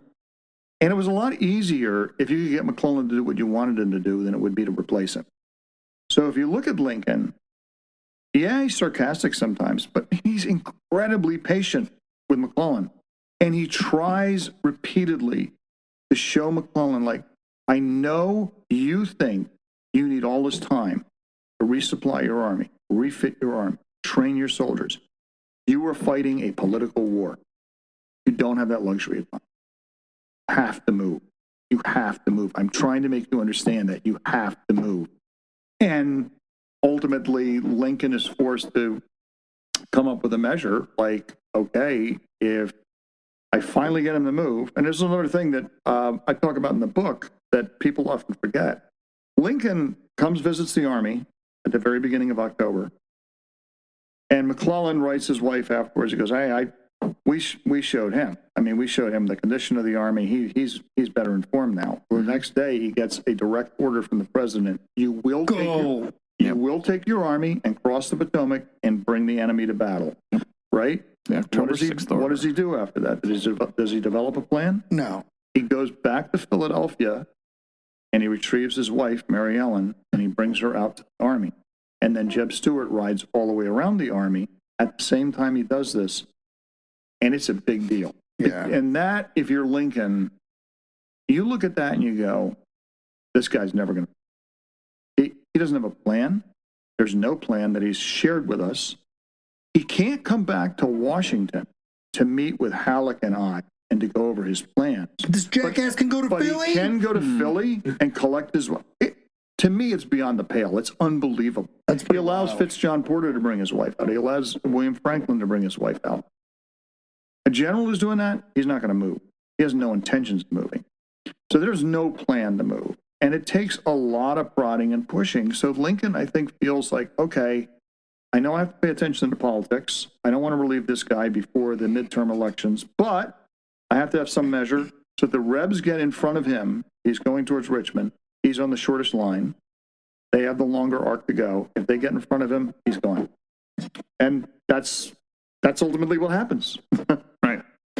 So that actually touches into, and I have not gotten to that part in the book yet. Yeah. And I'm super looking forward to it because that's actually one of... Are you deep into this book already? I'm not even going to lie. Like, Scott, this book, somebody recently was like, I've read 24 hours of this book. I'm 200 and something pages in and I'm only holding like a centimeter's worth of stuff. I mean, because one of the, like, I'm making some fun right now, but like one of the questions I legitimately will ask you at the end of this is about the density of these, but go ahead, Matt. No, I just didn't want to come off like I'd gotten to that point yet, because I'm nowhere near that. I was like, you're still going to be on like September 11th or something in there. The Loudoun Valley campaign is one of my areas of study, okay? And what happens immediately after the Battle of Antietam and the campaign that will occur between the Maryland campaign and Fredericksburg. Yeah.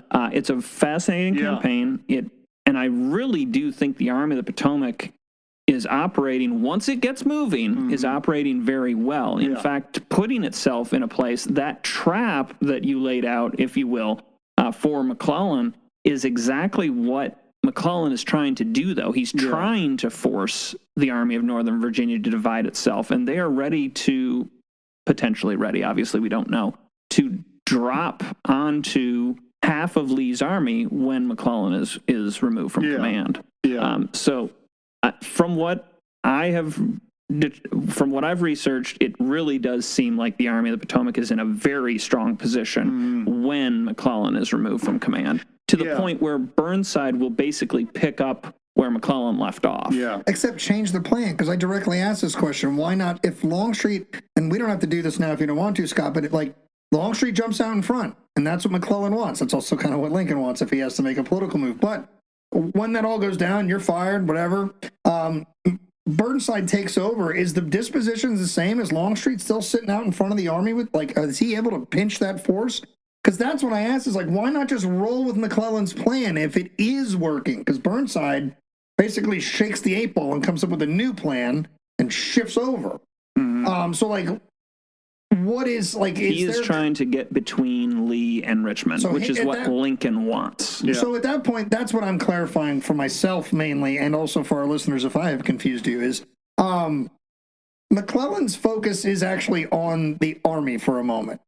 I guess, is that fair to say? That's what I believe. But Burnside shifts into what Washington's focus is, not what McClellan's focus was, but what Washington wants Richmond.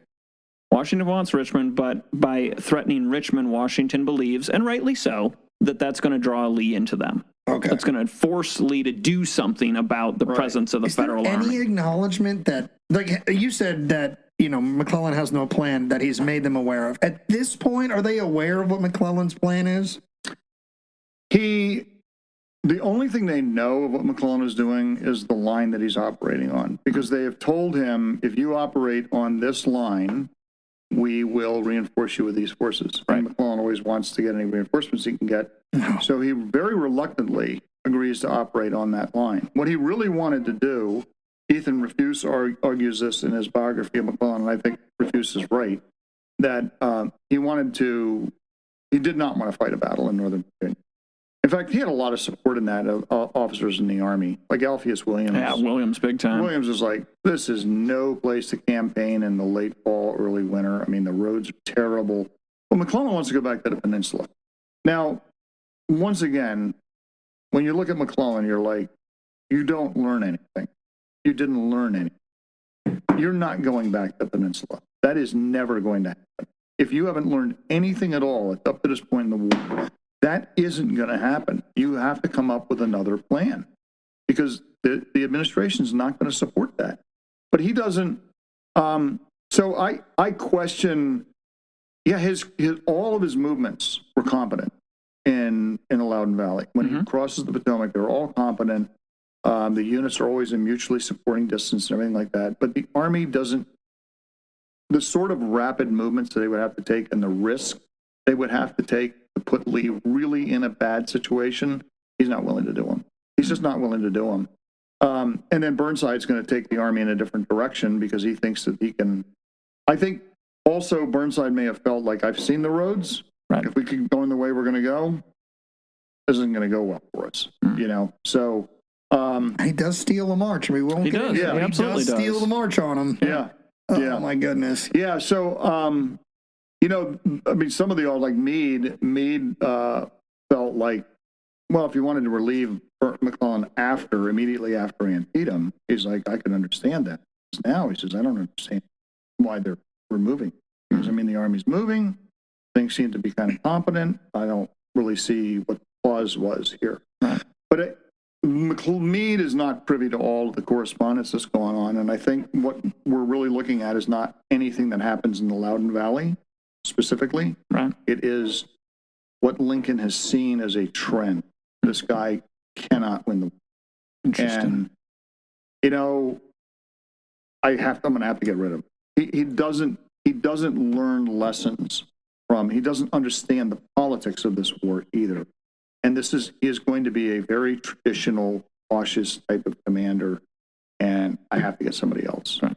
I have to get somebody different. I absolutely agree with that. McClellan is very outspoken's not quite the term, because it's mostly his communications with Mary Ellen, but he is not a supporter of the Lincoln administration's direction. Yeah. He's not a supporter of bringing the hard hand of the war to the South. Of course, emancipation's off the table. It's not something he wants to do. Yeah. So no, I definitely see that. Just the way I definitely understand where you're coming from. I am curious, though, because you brought up Raffuse's work, which is excellent. He doesn't seem to think it's tied to the election as much. I personally do. I think it is tied to the midterms. I think it definitely, I mean, Lincoln obviously is thinking the midterms because it's such a huge deal. Mm-hmm. Every general, that's why they liked Meade, because he wasn't really tied to any political party. I mean, and Burnside too. I mean, that was another thing that was attractive about Burnside, is he was, attached to a political party. And I think they were very wary of that after McClellan, because it was so attached to the Democratic Party and to their policies that I definitely think politics entered into the decision making. It has to. I mean, it just on simple math, it has to. Because you don't want to bring out more voters for the Democrats on election day by having, gotten rid of one of their heroes. Right. Exactly. Yeah. So, McClellan's interesting too. With the chapter I write in there about emancipation is his handling of that. I'm also critical of. To me, it's unbelievable. I mean, but at the same time, it's unbelievable. But I give McClellan credit when he gets relieved of command.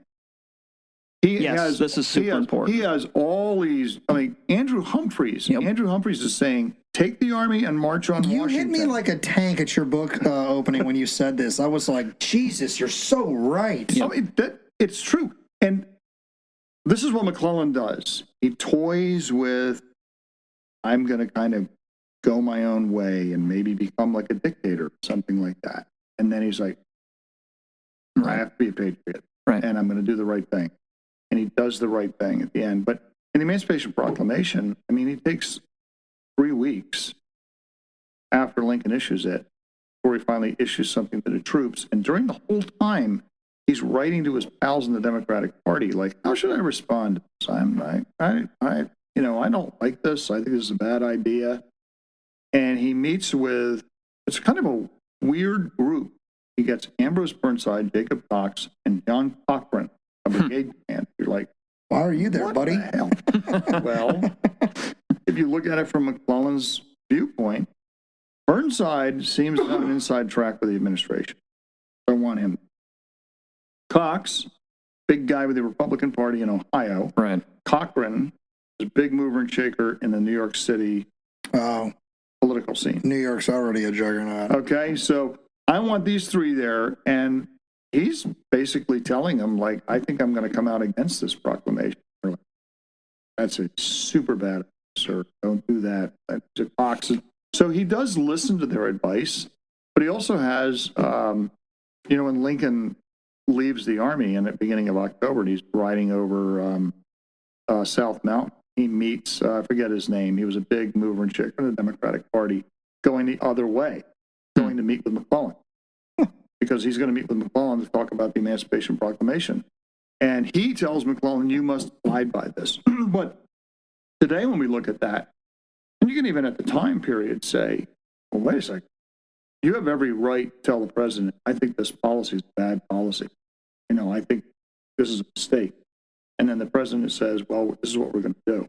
And then you go, okay, that's my job. Right. I have to follow the policies of the elected government. When you have a commander who's toying with the idea of, I'm not going to follow that, and he has his best pal, John Porter, feeding, undermining information to the New York Herald in New York City to undermine the Lincoln administration policies. That's not good. That is really not good. I mean, so when I look at the cumulative effects of all of this, is that I completely understand why Lincoln ultimately removes McClellan from command, because he realizes that for all the strengths that McClellan does have, and he knows he has certain strengths, that's why he put him back in command. Can't win the war. He's just not going to win the war. And, people look at his decision to put Burnside in command and are like, what was he thinking? Burnside's a bungling idiot. And like, well, nobody thought he was a bungling idiot. Right, that's a modern trope of Burnside. It's a modern trope. At that time period, you read the letters that these guys in the Ninth Corps wrote at the time of Antietam. They loved him. Yeah. They loved him. He was a rock star. And throughout the rest of the Army, they didn't really know him. But they saw his name in the papers. But their opinion was generally favorable. Yeah. Where he didn't have any support was amongst the senior command, because they were very loyal to McClellan, unless they were in the Ninth Corps. Right. For example, there's this one guy, he was in the 51st Pennsylvania, and he kept a journal to where Wren. Oh, yeah, absolutely. Yeah. So I was looking through his journal, and when McClellan gets relieved of command, he didn't mention it. He didn't even mention it. That's a big deal to omit. It's really interesting. It tells you that he's like, he didn't care.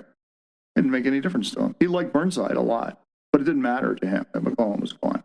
So you think everybody in the Army is like, anguishing over this. Well, everybody wasn't. I mean, some parts of the Army weren't anguishing over McClellan being gone. And there were other people who were like, yeah, Burnside's going to be great. He's going to do a really good job. And in some respects, early in the campaign, his campaign plan wasn't bad. If they got the pontoon bridges down there and everything, Well, you said it, Pat. He stole the march on Lee. He does. He absolutely steals that march. He catches Lee with his pants down for the only time Lee actually straight up has his pants down. The other thing about Burnside I found is that when Burnside was the most successful is when he could kind of be the administrator, and he had really good tactical commanders. So he had Stevens and Reno, and then he had Fox and Antietam and South Mountain. And when he goes to Army Command, he no longer has that. He's got rivals. He's got people who question. He's got people like Joe Hooker and William Franklin. It's a different ballgame, and he's out of his league then. That's when he just flounders. And that was the advantage that McClellan had, is that McClellan was seen by all of those officers as kind of their superior. He was smarter than them. He was better than them. Burnside, they look at as like, no, he's not better than us. Was Burnside vocal about not even wanting the command? Like, we all know that. Like, he doesn't want the command, and then they basically say, we're going to give it to Joe Hooker. And he's like, give it to me. Well, that's what they did.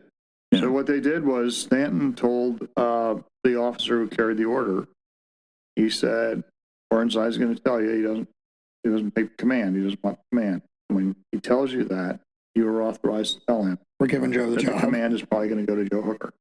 And that's exactly what he's like, dear God, give me that commission right now. It's interesting, though, that you mention Burnside's directional abilities and things like that, because we actually see it come back again when he's sent out west, when he's made the department commander for the Department of the Ohio. He does a really good job out there with the Ninth. He's got the old Ninth Corps, which is the backbone of his forces out there. It's a great command, but he does a nice job, really nice job in the Knoxville campaign in '63. Not to get too far afield, I apologize, Pat. You're not going to apologize to me. I'm a rabbit hole guy.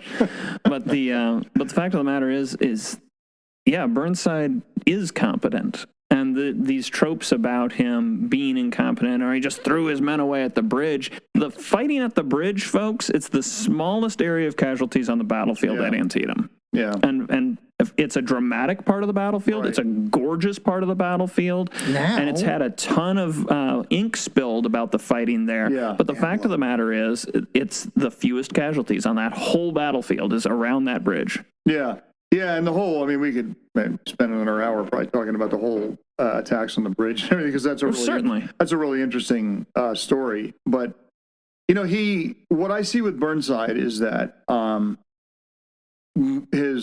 of his greatest failings is he wasn't a commander, as you really see this in 1864, is he was slow. Yeah. There was no drive. I think that's the term. If he didn't have an executive officer with him, like a Jesse Reno, who had the drive, there just wasn't the drive in Burnside to get things done rapidly. He was too predictable. He was too slow in the way he moved. And then he lacked the moral courage. And what I mean by that is when he's at Fredericksburg, for example, the pressure upon him is beyond imagination. Right. So very few people are going to have the moral courage to go, we are not attacking that position. Not going to do it. I might lose my command. Not going to. You know, Meade can do it in the fall '63 because he's got Gettysburg. Right. He's got that huge win behind him. Big win behind him. Also, Burnside started on Fredericksburg and Meade and Burnside. Man, where were you, John Reynolds? Yeah, I mean, that's a whole other rant. Burnside just doesn't have that. Right. And but Burnside and Antietam,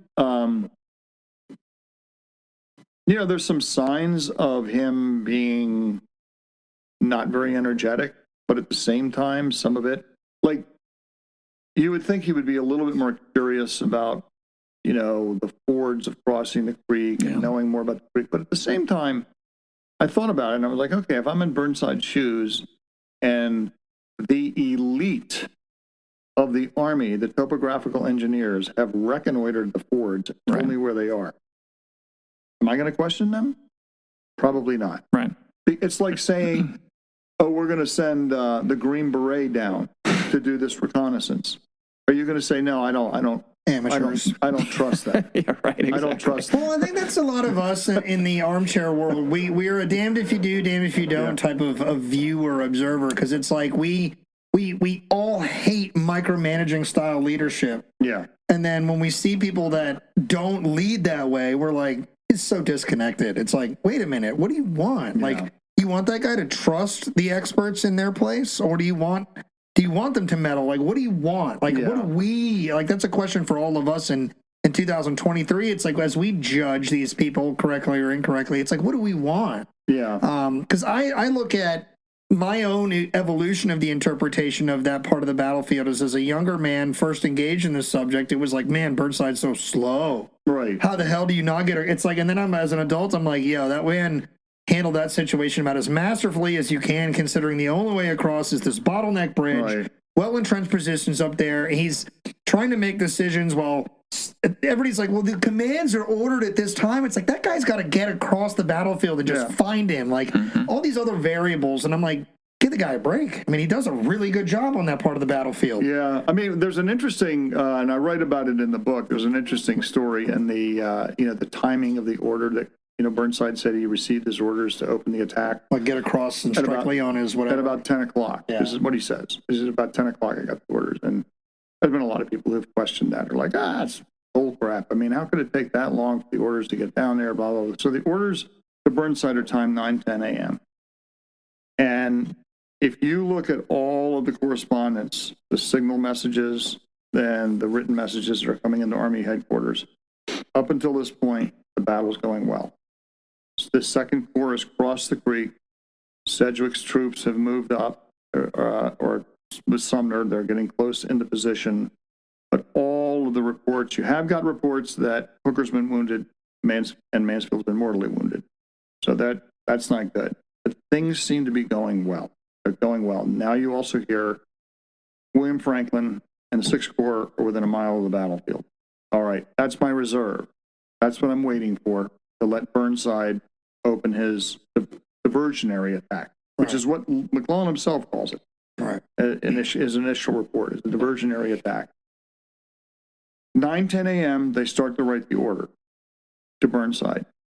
If you go through the ORs, you find at 9:10 a.m., they also send an order to Sumner that they think the right flank is suffering, so that they want him to be really careful in how he makes his advance, because Mansfield's been mortally wounded, Hooker's been wounded. The timing on that message, 9:10 a.m. So we don't know what happened, but I think you can discern Like what, I went what right occurs. first? No, I think what happens is What do I think? There's one letter. you are the staff officer. I think it was Ruggles. You're writing the orders out to McClellan, and guys are coming in with the reports while you're doing it. Things are going bad. Oh, he wrote 9:10, and then like 40 minutes goes by. Well, this is what I suspect may have happened. So Okay. you start the order. You're writing this at 9:10 a.m. While you're writing it, then these things are coming in like, Hooker's wounded, Mansfield's mortally wounded. Things are going bad over there. Okay, we got to get an order off to Sumner at once, because he needs to be careful. 9:10 a.m. Still 9:10, right? Oh, it's like So now 25 you minutes start later. writing out the order to Sumner, right? You finish the order to Sumner, you send the order to Sumner. It may be 9:20 or 9:25 before you finish the order to Burnside, and then send that out to Burnside. Right. Then it's going to take like 15 minutes or so to get to Burnside. Then it's closer to 10 o'clock. That's what makes sense to me, is what happened, is that makes a if you lot of didn't sense. have that other order, that other message sent to Sumner at 9:10, also at 9:10, then you could say, well, that's kind of suspicious. Not as suspicious to me, because they're getting stuff coming into the headquarters constantly. And all of it's been good. Then all of a sudden, it starts to be really bad. Mm-hmm. And now you're like, whoa, we got to stop this message. And the other thing is, it's entirely possible there's some conversation that occurs like, do we want to order Burnside to make this attack? Right. Do we want to open this attack? Or are we concerned about that? And that's where I think it seems that McClellan goes, yeah, we got to do it. Yeah, we need So- to relieve the pressure on the We need other to end. relieve the pressure, so let's continue with the order. I think that's probably, and the only way we'd ever know that is what happened is if some staff officer wrote all this down and explained it all in an unfound manuscript somewhere, which could happen. Yep. But Could happen tomorrow. That's my guess of what went on, and then that's why Burnside gets the order when he gets the order. It's a good critical thought, Scott. I mean, honestly, I've always leaned into the simple, like there's nothing happens perfectly on a battlefield where bullets, iron, like things are flying, people are dying, Yeah. but it's like that even makes it much more rational to like, yeah, it's not like somebody went instant message order in 5 seconds Yeah. and then he instantly transported it down. Yeah. I mean, you might not have, it took 25 minutes just to write the order potentially. It's possible because of things that could have been happening, discussions that could have occurred. And, again, if you're McClellan, the wording of that order is really important. You want to make it right. You want to make sure it's right. Well, think about how writing an email goes. Yeah. Sometimes it takes you all morning to write a single email. Yeah. So anyway, I think that's, now there's been, some people have made arguments that McClellan sent the order to open the attack at 8 a.m. in the morning. No way. I've heard that too. And that's wildly believable. No, well, here's the source behind it. The source behind it is that a general named David Stanley, long after the war, wrote to a staff officer named Joseph Wilson, who was on McClellan's staff at Antietam. And first off, I was suspicious because, like, why is David Stanley, who wasn't with the Army of the Potomac, writing to Joseph Wilson, who was living in Chicago at the time, about the timing of the orders to open the attack? And Joseph Wilson writes back to Stanley, he goes, I carried the order, and the order was to attack at 8 a.m. in the morning. And I have a diary that I kept. I'm going to publish it one day. All right? So now I'm instantly suspicious. The diary's never been published. We've never found any proof that it exists. David Stanley was served with Cox in the Battle of Franklin and Nashville. And Cox wrote one of those blue book series on the Civil War about those battles. He sent the manuscript to Stanley to look at the manuscript to see if there was anything wrong with it. Stanley said it looked fine to him. And then Stanley turns around and starts trashing Cox, who he didn't like. So he's looking for any sort of evidence that he can find to trash Jacob Cox. Now, how does he know that this guy, Joseph Wilson, living in Chicago, was on McClellan's staff? I have no idea. Why does he seek this guy out? Is there anybody else that he could seek out? So he seeks out Joseph Wilson. Wilson writes this thing, I have this diary. Diary has never been found to exist. But what we do know, and this is what I think is probably what happened, is Burnside writes in his report, early in the morning, I received an order from the commanding general to make my preparations to attack the bridge. It's a preparatory order. Make sure you guys are ready to go because you're going to get orders to attack. All right, so make sure everybody's positioned where they need to be. That is the order that is probably the one that Joseph Wilson carried, because Wilson got it. Almost certainly did carry. He was a topographical engineer, and there was another Wilson. He became a general. I just forgot his first name. Anyway, he was also on the staff. He also carried an order down to Burnside. Burnside was probably like, how many Wilsons are there up there? Anyway, Wilson, Anderson, just added to the list of names. Yeah. Anyway, so it seems certain to me what happens is Wilson carries this order down, the preparatory order. He's thinking back. He's trying to remember this 30-some years later. He probably wrote in his diary, if he even kept the diary, I carried an order down about 8 a.m. in the morning or earlier than that. It was actually earlier than that, to Burnside to prepare to attack. Or maybe he didn't even read the order. Probably didn't read the order. Carried the order. But he reads about it after the war, and then he's like, oh, I must have been the guy who carried the order. But that was the order for him to attack. Oh. So then we use this as, quote, air quotes, evidence that Burnside was ordered to attack at 8 a.m. in the morning. Well, there's so much evidence against it. So first off, the order at 9:10 a.m. tells Burnside to open your attack. If it was a repeat order, it wouldn't be to open your attack. It would be like, why aren't you attacking? Go. Attack at once, right? Right. The other part of it is Burnside testifies to the Committee on the Conduct of the War. And he says exactly what is in his report is what happened, right? McClellan never challenges that report, not until the summer of 63 when he publishes his second report of the Maryland campaign. And then he claims he made an 8 a.m. order to Burnside to open the attack. In his original report, he says Burnside got his orders at 10 o'clock. But no one on McClellan's staff, no one questioned Burnside's testimony to the Committee on the Conduct of the War. Right. So what that tells you is that everybody was like, that is what happened. Yeah. Right? So this whole idea that there was some sort of an early morning order and that Burnside dilly-dallied around, I think it's utter nonsense. And then the all of his attacks, he's just a stupid general. He couldn't think of anything else different. When I looked at all three of his attacks to try to take the bridge, every one of them, from what an infantry officer of that era would know, all made sense. So the first attack is send the 11th Connecticut in as skirmishers, draw their fire. Crook's brigade will storm across the bridge.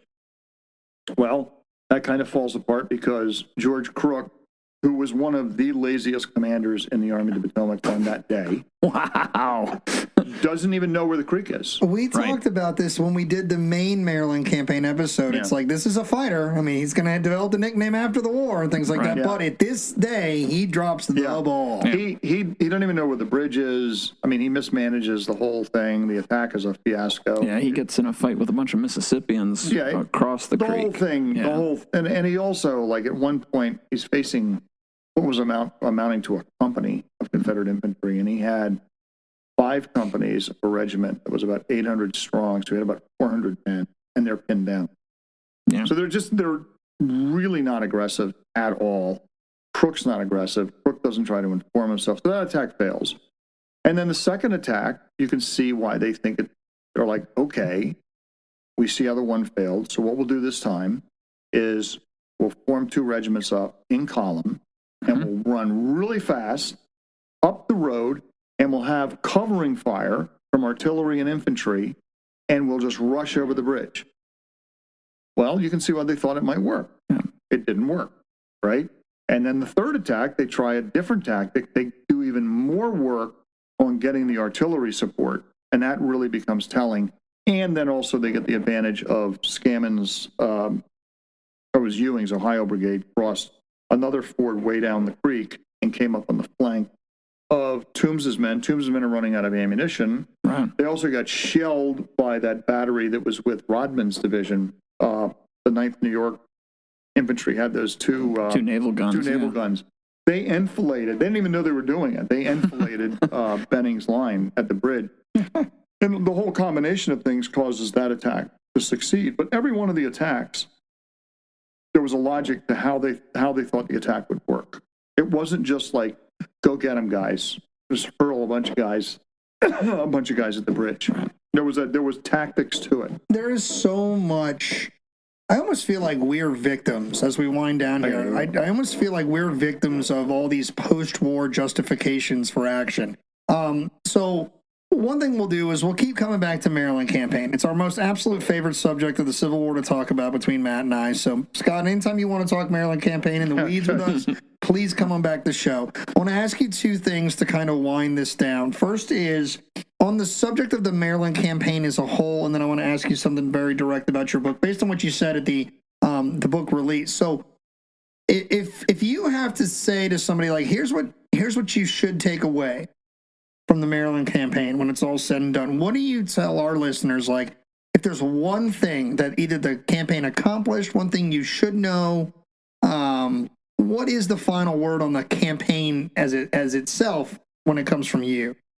Well, I would say the big thing is the campaign, the military consequences of the campaign are going to begin the transformation of the American social landscape, in that we are no longer going to be, if the Union wins the war. And that's a big if at a point. Right. It's not like, the Battle of Antietam's fought, slavery's ended. Not ended until you fought a lot more battles. Right. But it starts the ball moving in that direction to create the country that we ultimately become.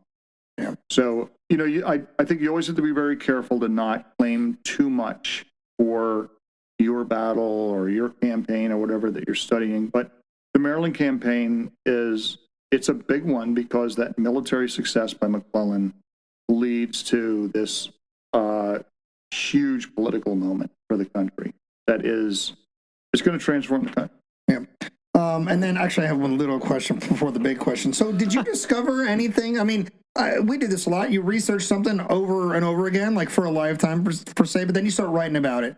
Did you come across anything in the process of either To Antietam Creek or I Dread the Thought of the Place that made you reassess how you interpreted the story? Like, I guess either I've had this wrong or I've understood this a little differently. Did you come across anything? Or, Scott, have you just always been the man? No. I learned something every chapter I wrote.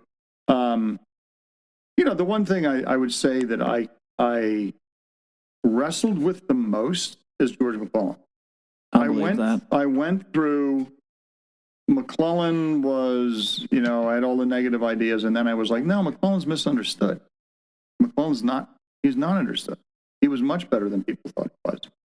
And then ultimately, the more and more you read, then you finally learn, you begin to go, okay, your job is to be objective. Right. This is about history. This is not about trying to vindicate somebody. So what does the evidence tell you about him? So eventually, I think I arrived at a place that is kind of on the middle ground of George McClellan. But McClellan was a person that I moved around a lot on. And, you also learn a lot about human beings under great stress when you're writing something like this, how we behave. And some of us are noble and some of us aren't. Want to write about me and learn about how I act under great stress? All right, so my final question to you then is, I know you're a very humble guy in my short time that I've spent with you in the last year, but I have a hard time when you come out and say that this is not the definitive work on Antietam. first of all, I have a hard time accepting that because on the simple level, these books are freaking thick. But secondly, it's like the amount of stuff you cover, the way you cover it, the in the current world of understanding we live with, this is as full of a story that we're going to get right now. But what I'm getting to is, I guess it's a setup, because I already heard you answer this, is what is your hope for what this book actually is? Like, it's not the definitive work, but you phrased it at the book release in such a way that I was like, I'm ready to take the torch right from your hand right now, Scott. What is your hope that To Antietam Creek, I Dread the Thought of the Place, what are these to you? Well, I mean, what I do hope the book does is that it encourages other writers to look at Civil War campaigns and battles in a holistic way. That it isn't just the military and it's not just the commanders. Look at the whole thing and try to tell the whole story when you write about it. I know that it's a really big book, and I know, a lot of people are like, wow, that's pretty definitive, but we don't know everything about Antietam. We don't know everything about Gettysburg. We don't know everything about all these battles in the Civil War. We're always learning. There's always, because I ran into this at Gettysburg all the time. They're like, what more could we possibly need to know? I remember I sent these researchers out, and they found hundreds and hundreds of pages of manuscript material that in different archives that we didn't have. We'd never seen. Nobody used it. I'm writing about the Battle of Gettysburg. And there was a lot more out there because we couldn't get it all. There was so much. There's always more. So that's why I see this as, now I'm not saying somebody needs to write like an 1,800-page book about the Battle of Antietam. What I'm saying is that there are subjects in here that people can take beyond what I've done, facets of Antietam, and build upon what I've done and improve upon. And there'll also be some things in there probably that, people are going to find something that didn't exist when I wrote this, then we've got it, and it changes our interpretation of something, and that's going to change. So that's why I think you always have to be very careful about saying this is the definitive, because I always agree with the Duke of Wellington. No one will ever write the history of these big battles because there's just too much stuff that goes on. Right. And you can't tell it all. All you can do is do the best you can to make people feel the battle in an honest way. Right. That's really what I was trying to do. And, my ultimate objective, when people say, what's your real objective? My real objective is I want people to read the book. I don't care if I make a penny of it. I want the book. And because that's why I wrote it. I wrote it for people to read. I didn't write it to make a name for myself, to be famous. I don't know. I absolutely don't want to be famous. Too late, buddy. Too late, yeah. The world we live in, you already know. You already know where you're at. I mean, I didn't do it for any of those reasons. I did it because I was interested in the story. I wanted to tell a story, and I just want people to read the book. And I wanted to make the book readable. Right. Even though it's big, I wanted it to be readable. It'd be an interesting story. Well, that's why I'm inspired by you in a lot of ways. But it's just the simple, you're a storyteller, and this is a story that needs to be told and continuously told and looked at, and you found a way to bite off a massive interpretation of this story, but you still look at it as building blocks. And there were two things in the book release that I thought were incredible. I thought just the humble, as dense as this is, I still want this to be built upon. That is awesome. Yeah. And I also enjoyed, and you've already said it, as our jobs are to be objective, is I found part of that room I felt like should have taken it as a shot across the bow, and how we sometimes write about history is sometimes we forget that we're supposed to be objective, and we lean into things. And I do this on my own show here with Map Orders a lot, and sometimes I let my personal opinions of things get in the way. And then I'm humbly reminded, at my site right now, our Civil War interpretation is dramatically changing because we just recently got access to things we didn't know about. Yeah. And so what it does is it gives me hope that there's more to the story that is my most favorite. I'm going to learn something new. A ton of our friends in our sort of, era of up-and-coming historians, new flag standard bearers, they're going to build upon this work, and I thought that was incredible. And Scott, I'm always mesmerized by listening to you tell stories. Absolutely. It's been a lifetime for me personally, honestly, before I ever knew you. Like on the TV, Civil War Journal stuff to this moment to last season with Gettysburg. I mean, man, this is incredible, and I'm humble that you came and sat in our studio to talk to us and our listeners. So, Matt, you got anything else for the legend Scott Hartwig before we roll? No, Scott, just an absolute pleasure. As Pat was saying, it's to have you here and talking in depth and giving as much as of your time to our little show is greatly appreciated.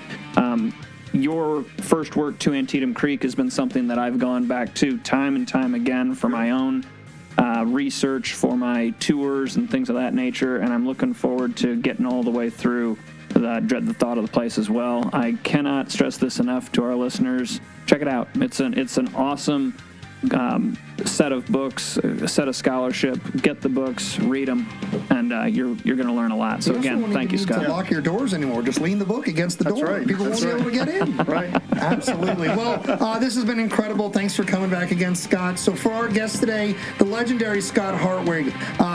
For my co-host, Matt Borders, I'm your co-host, Pat McGuire, saying once again, thank you for hanging out with the History Things podcast. We are moving into the epic conclusion of season 5 at this point.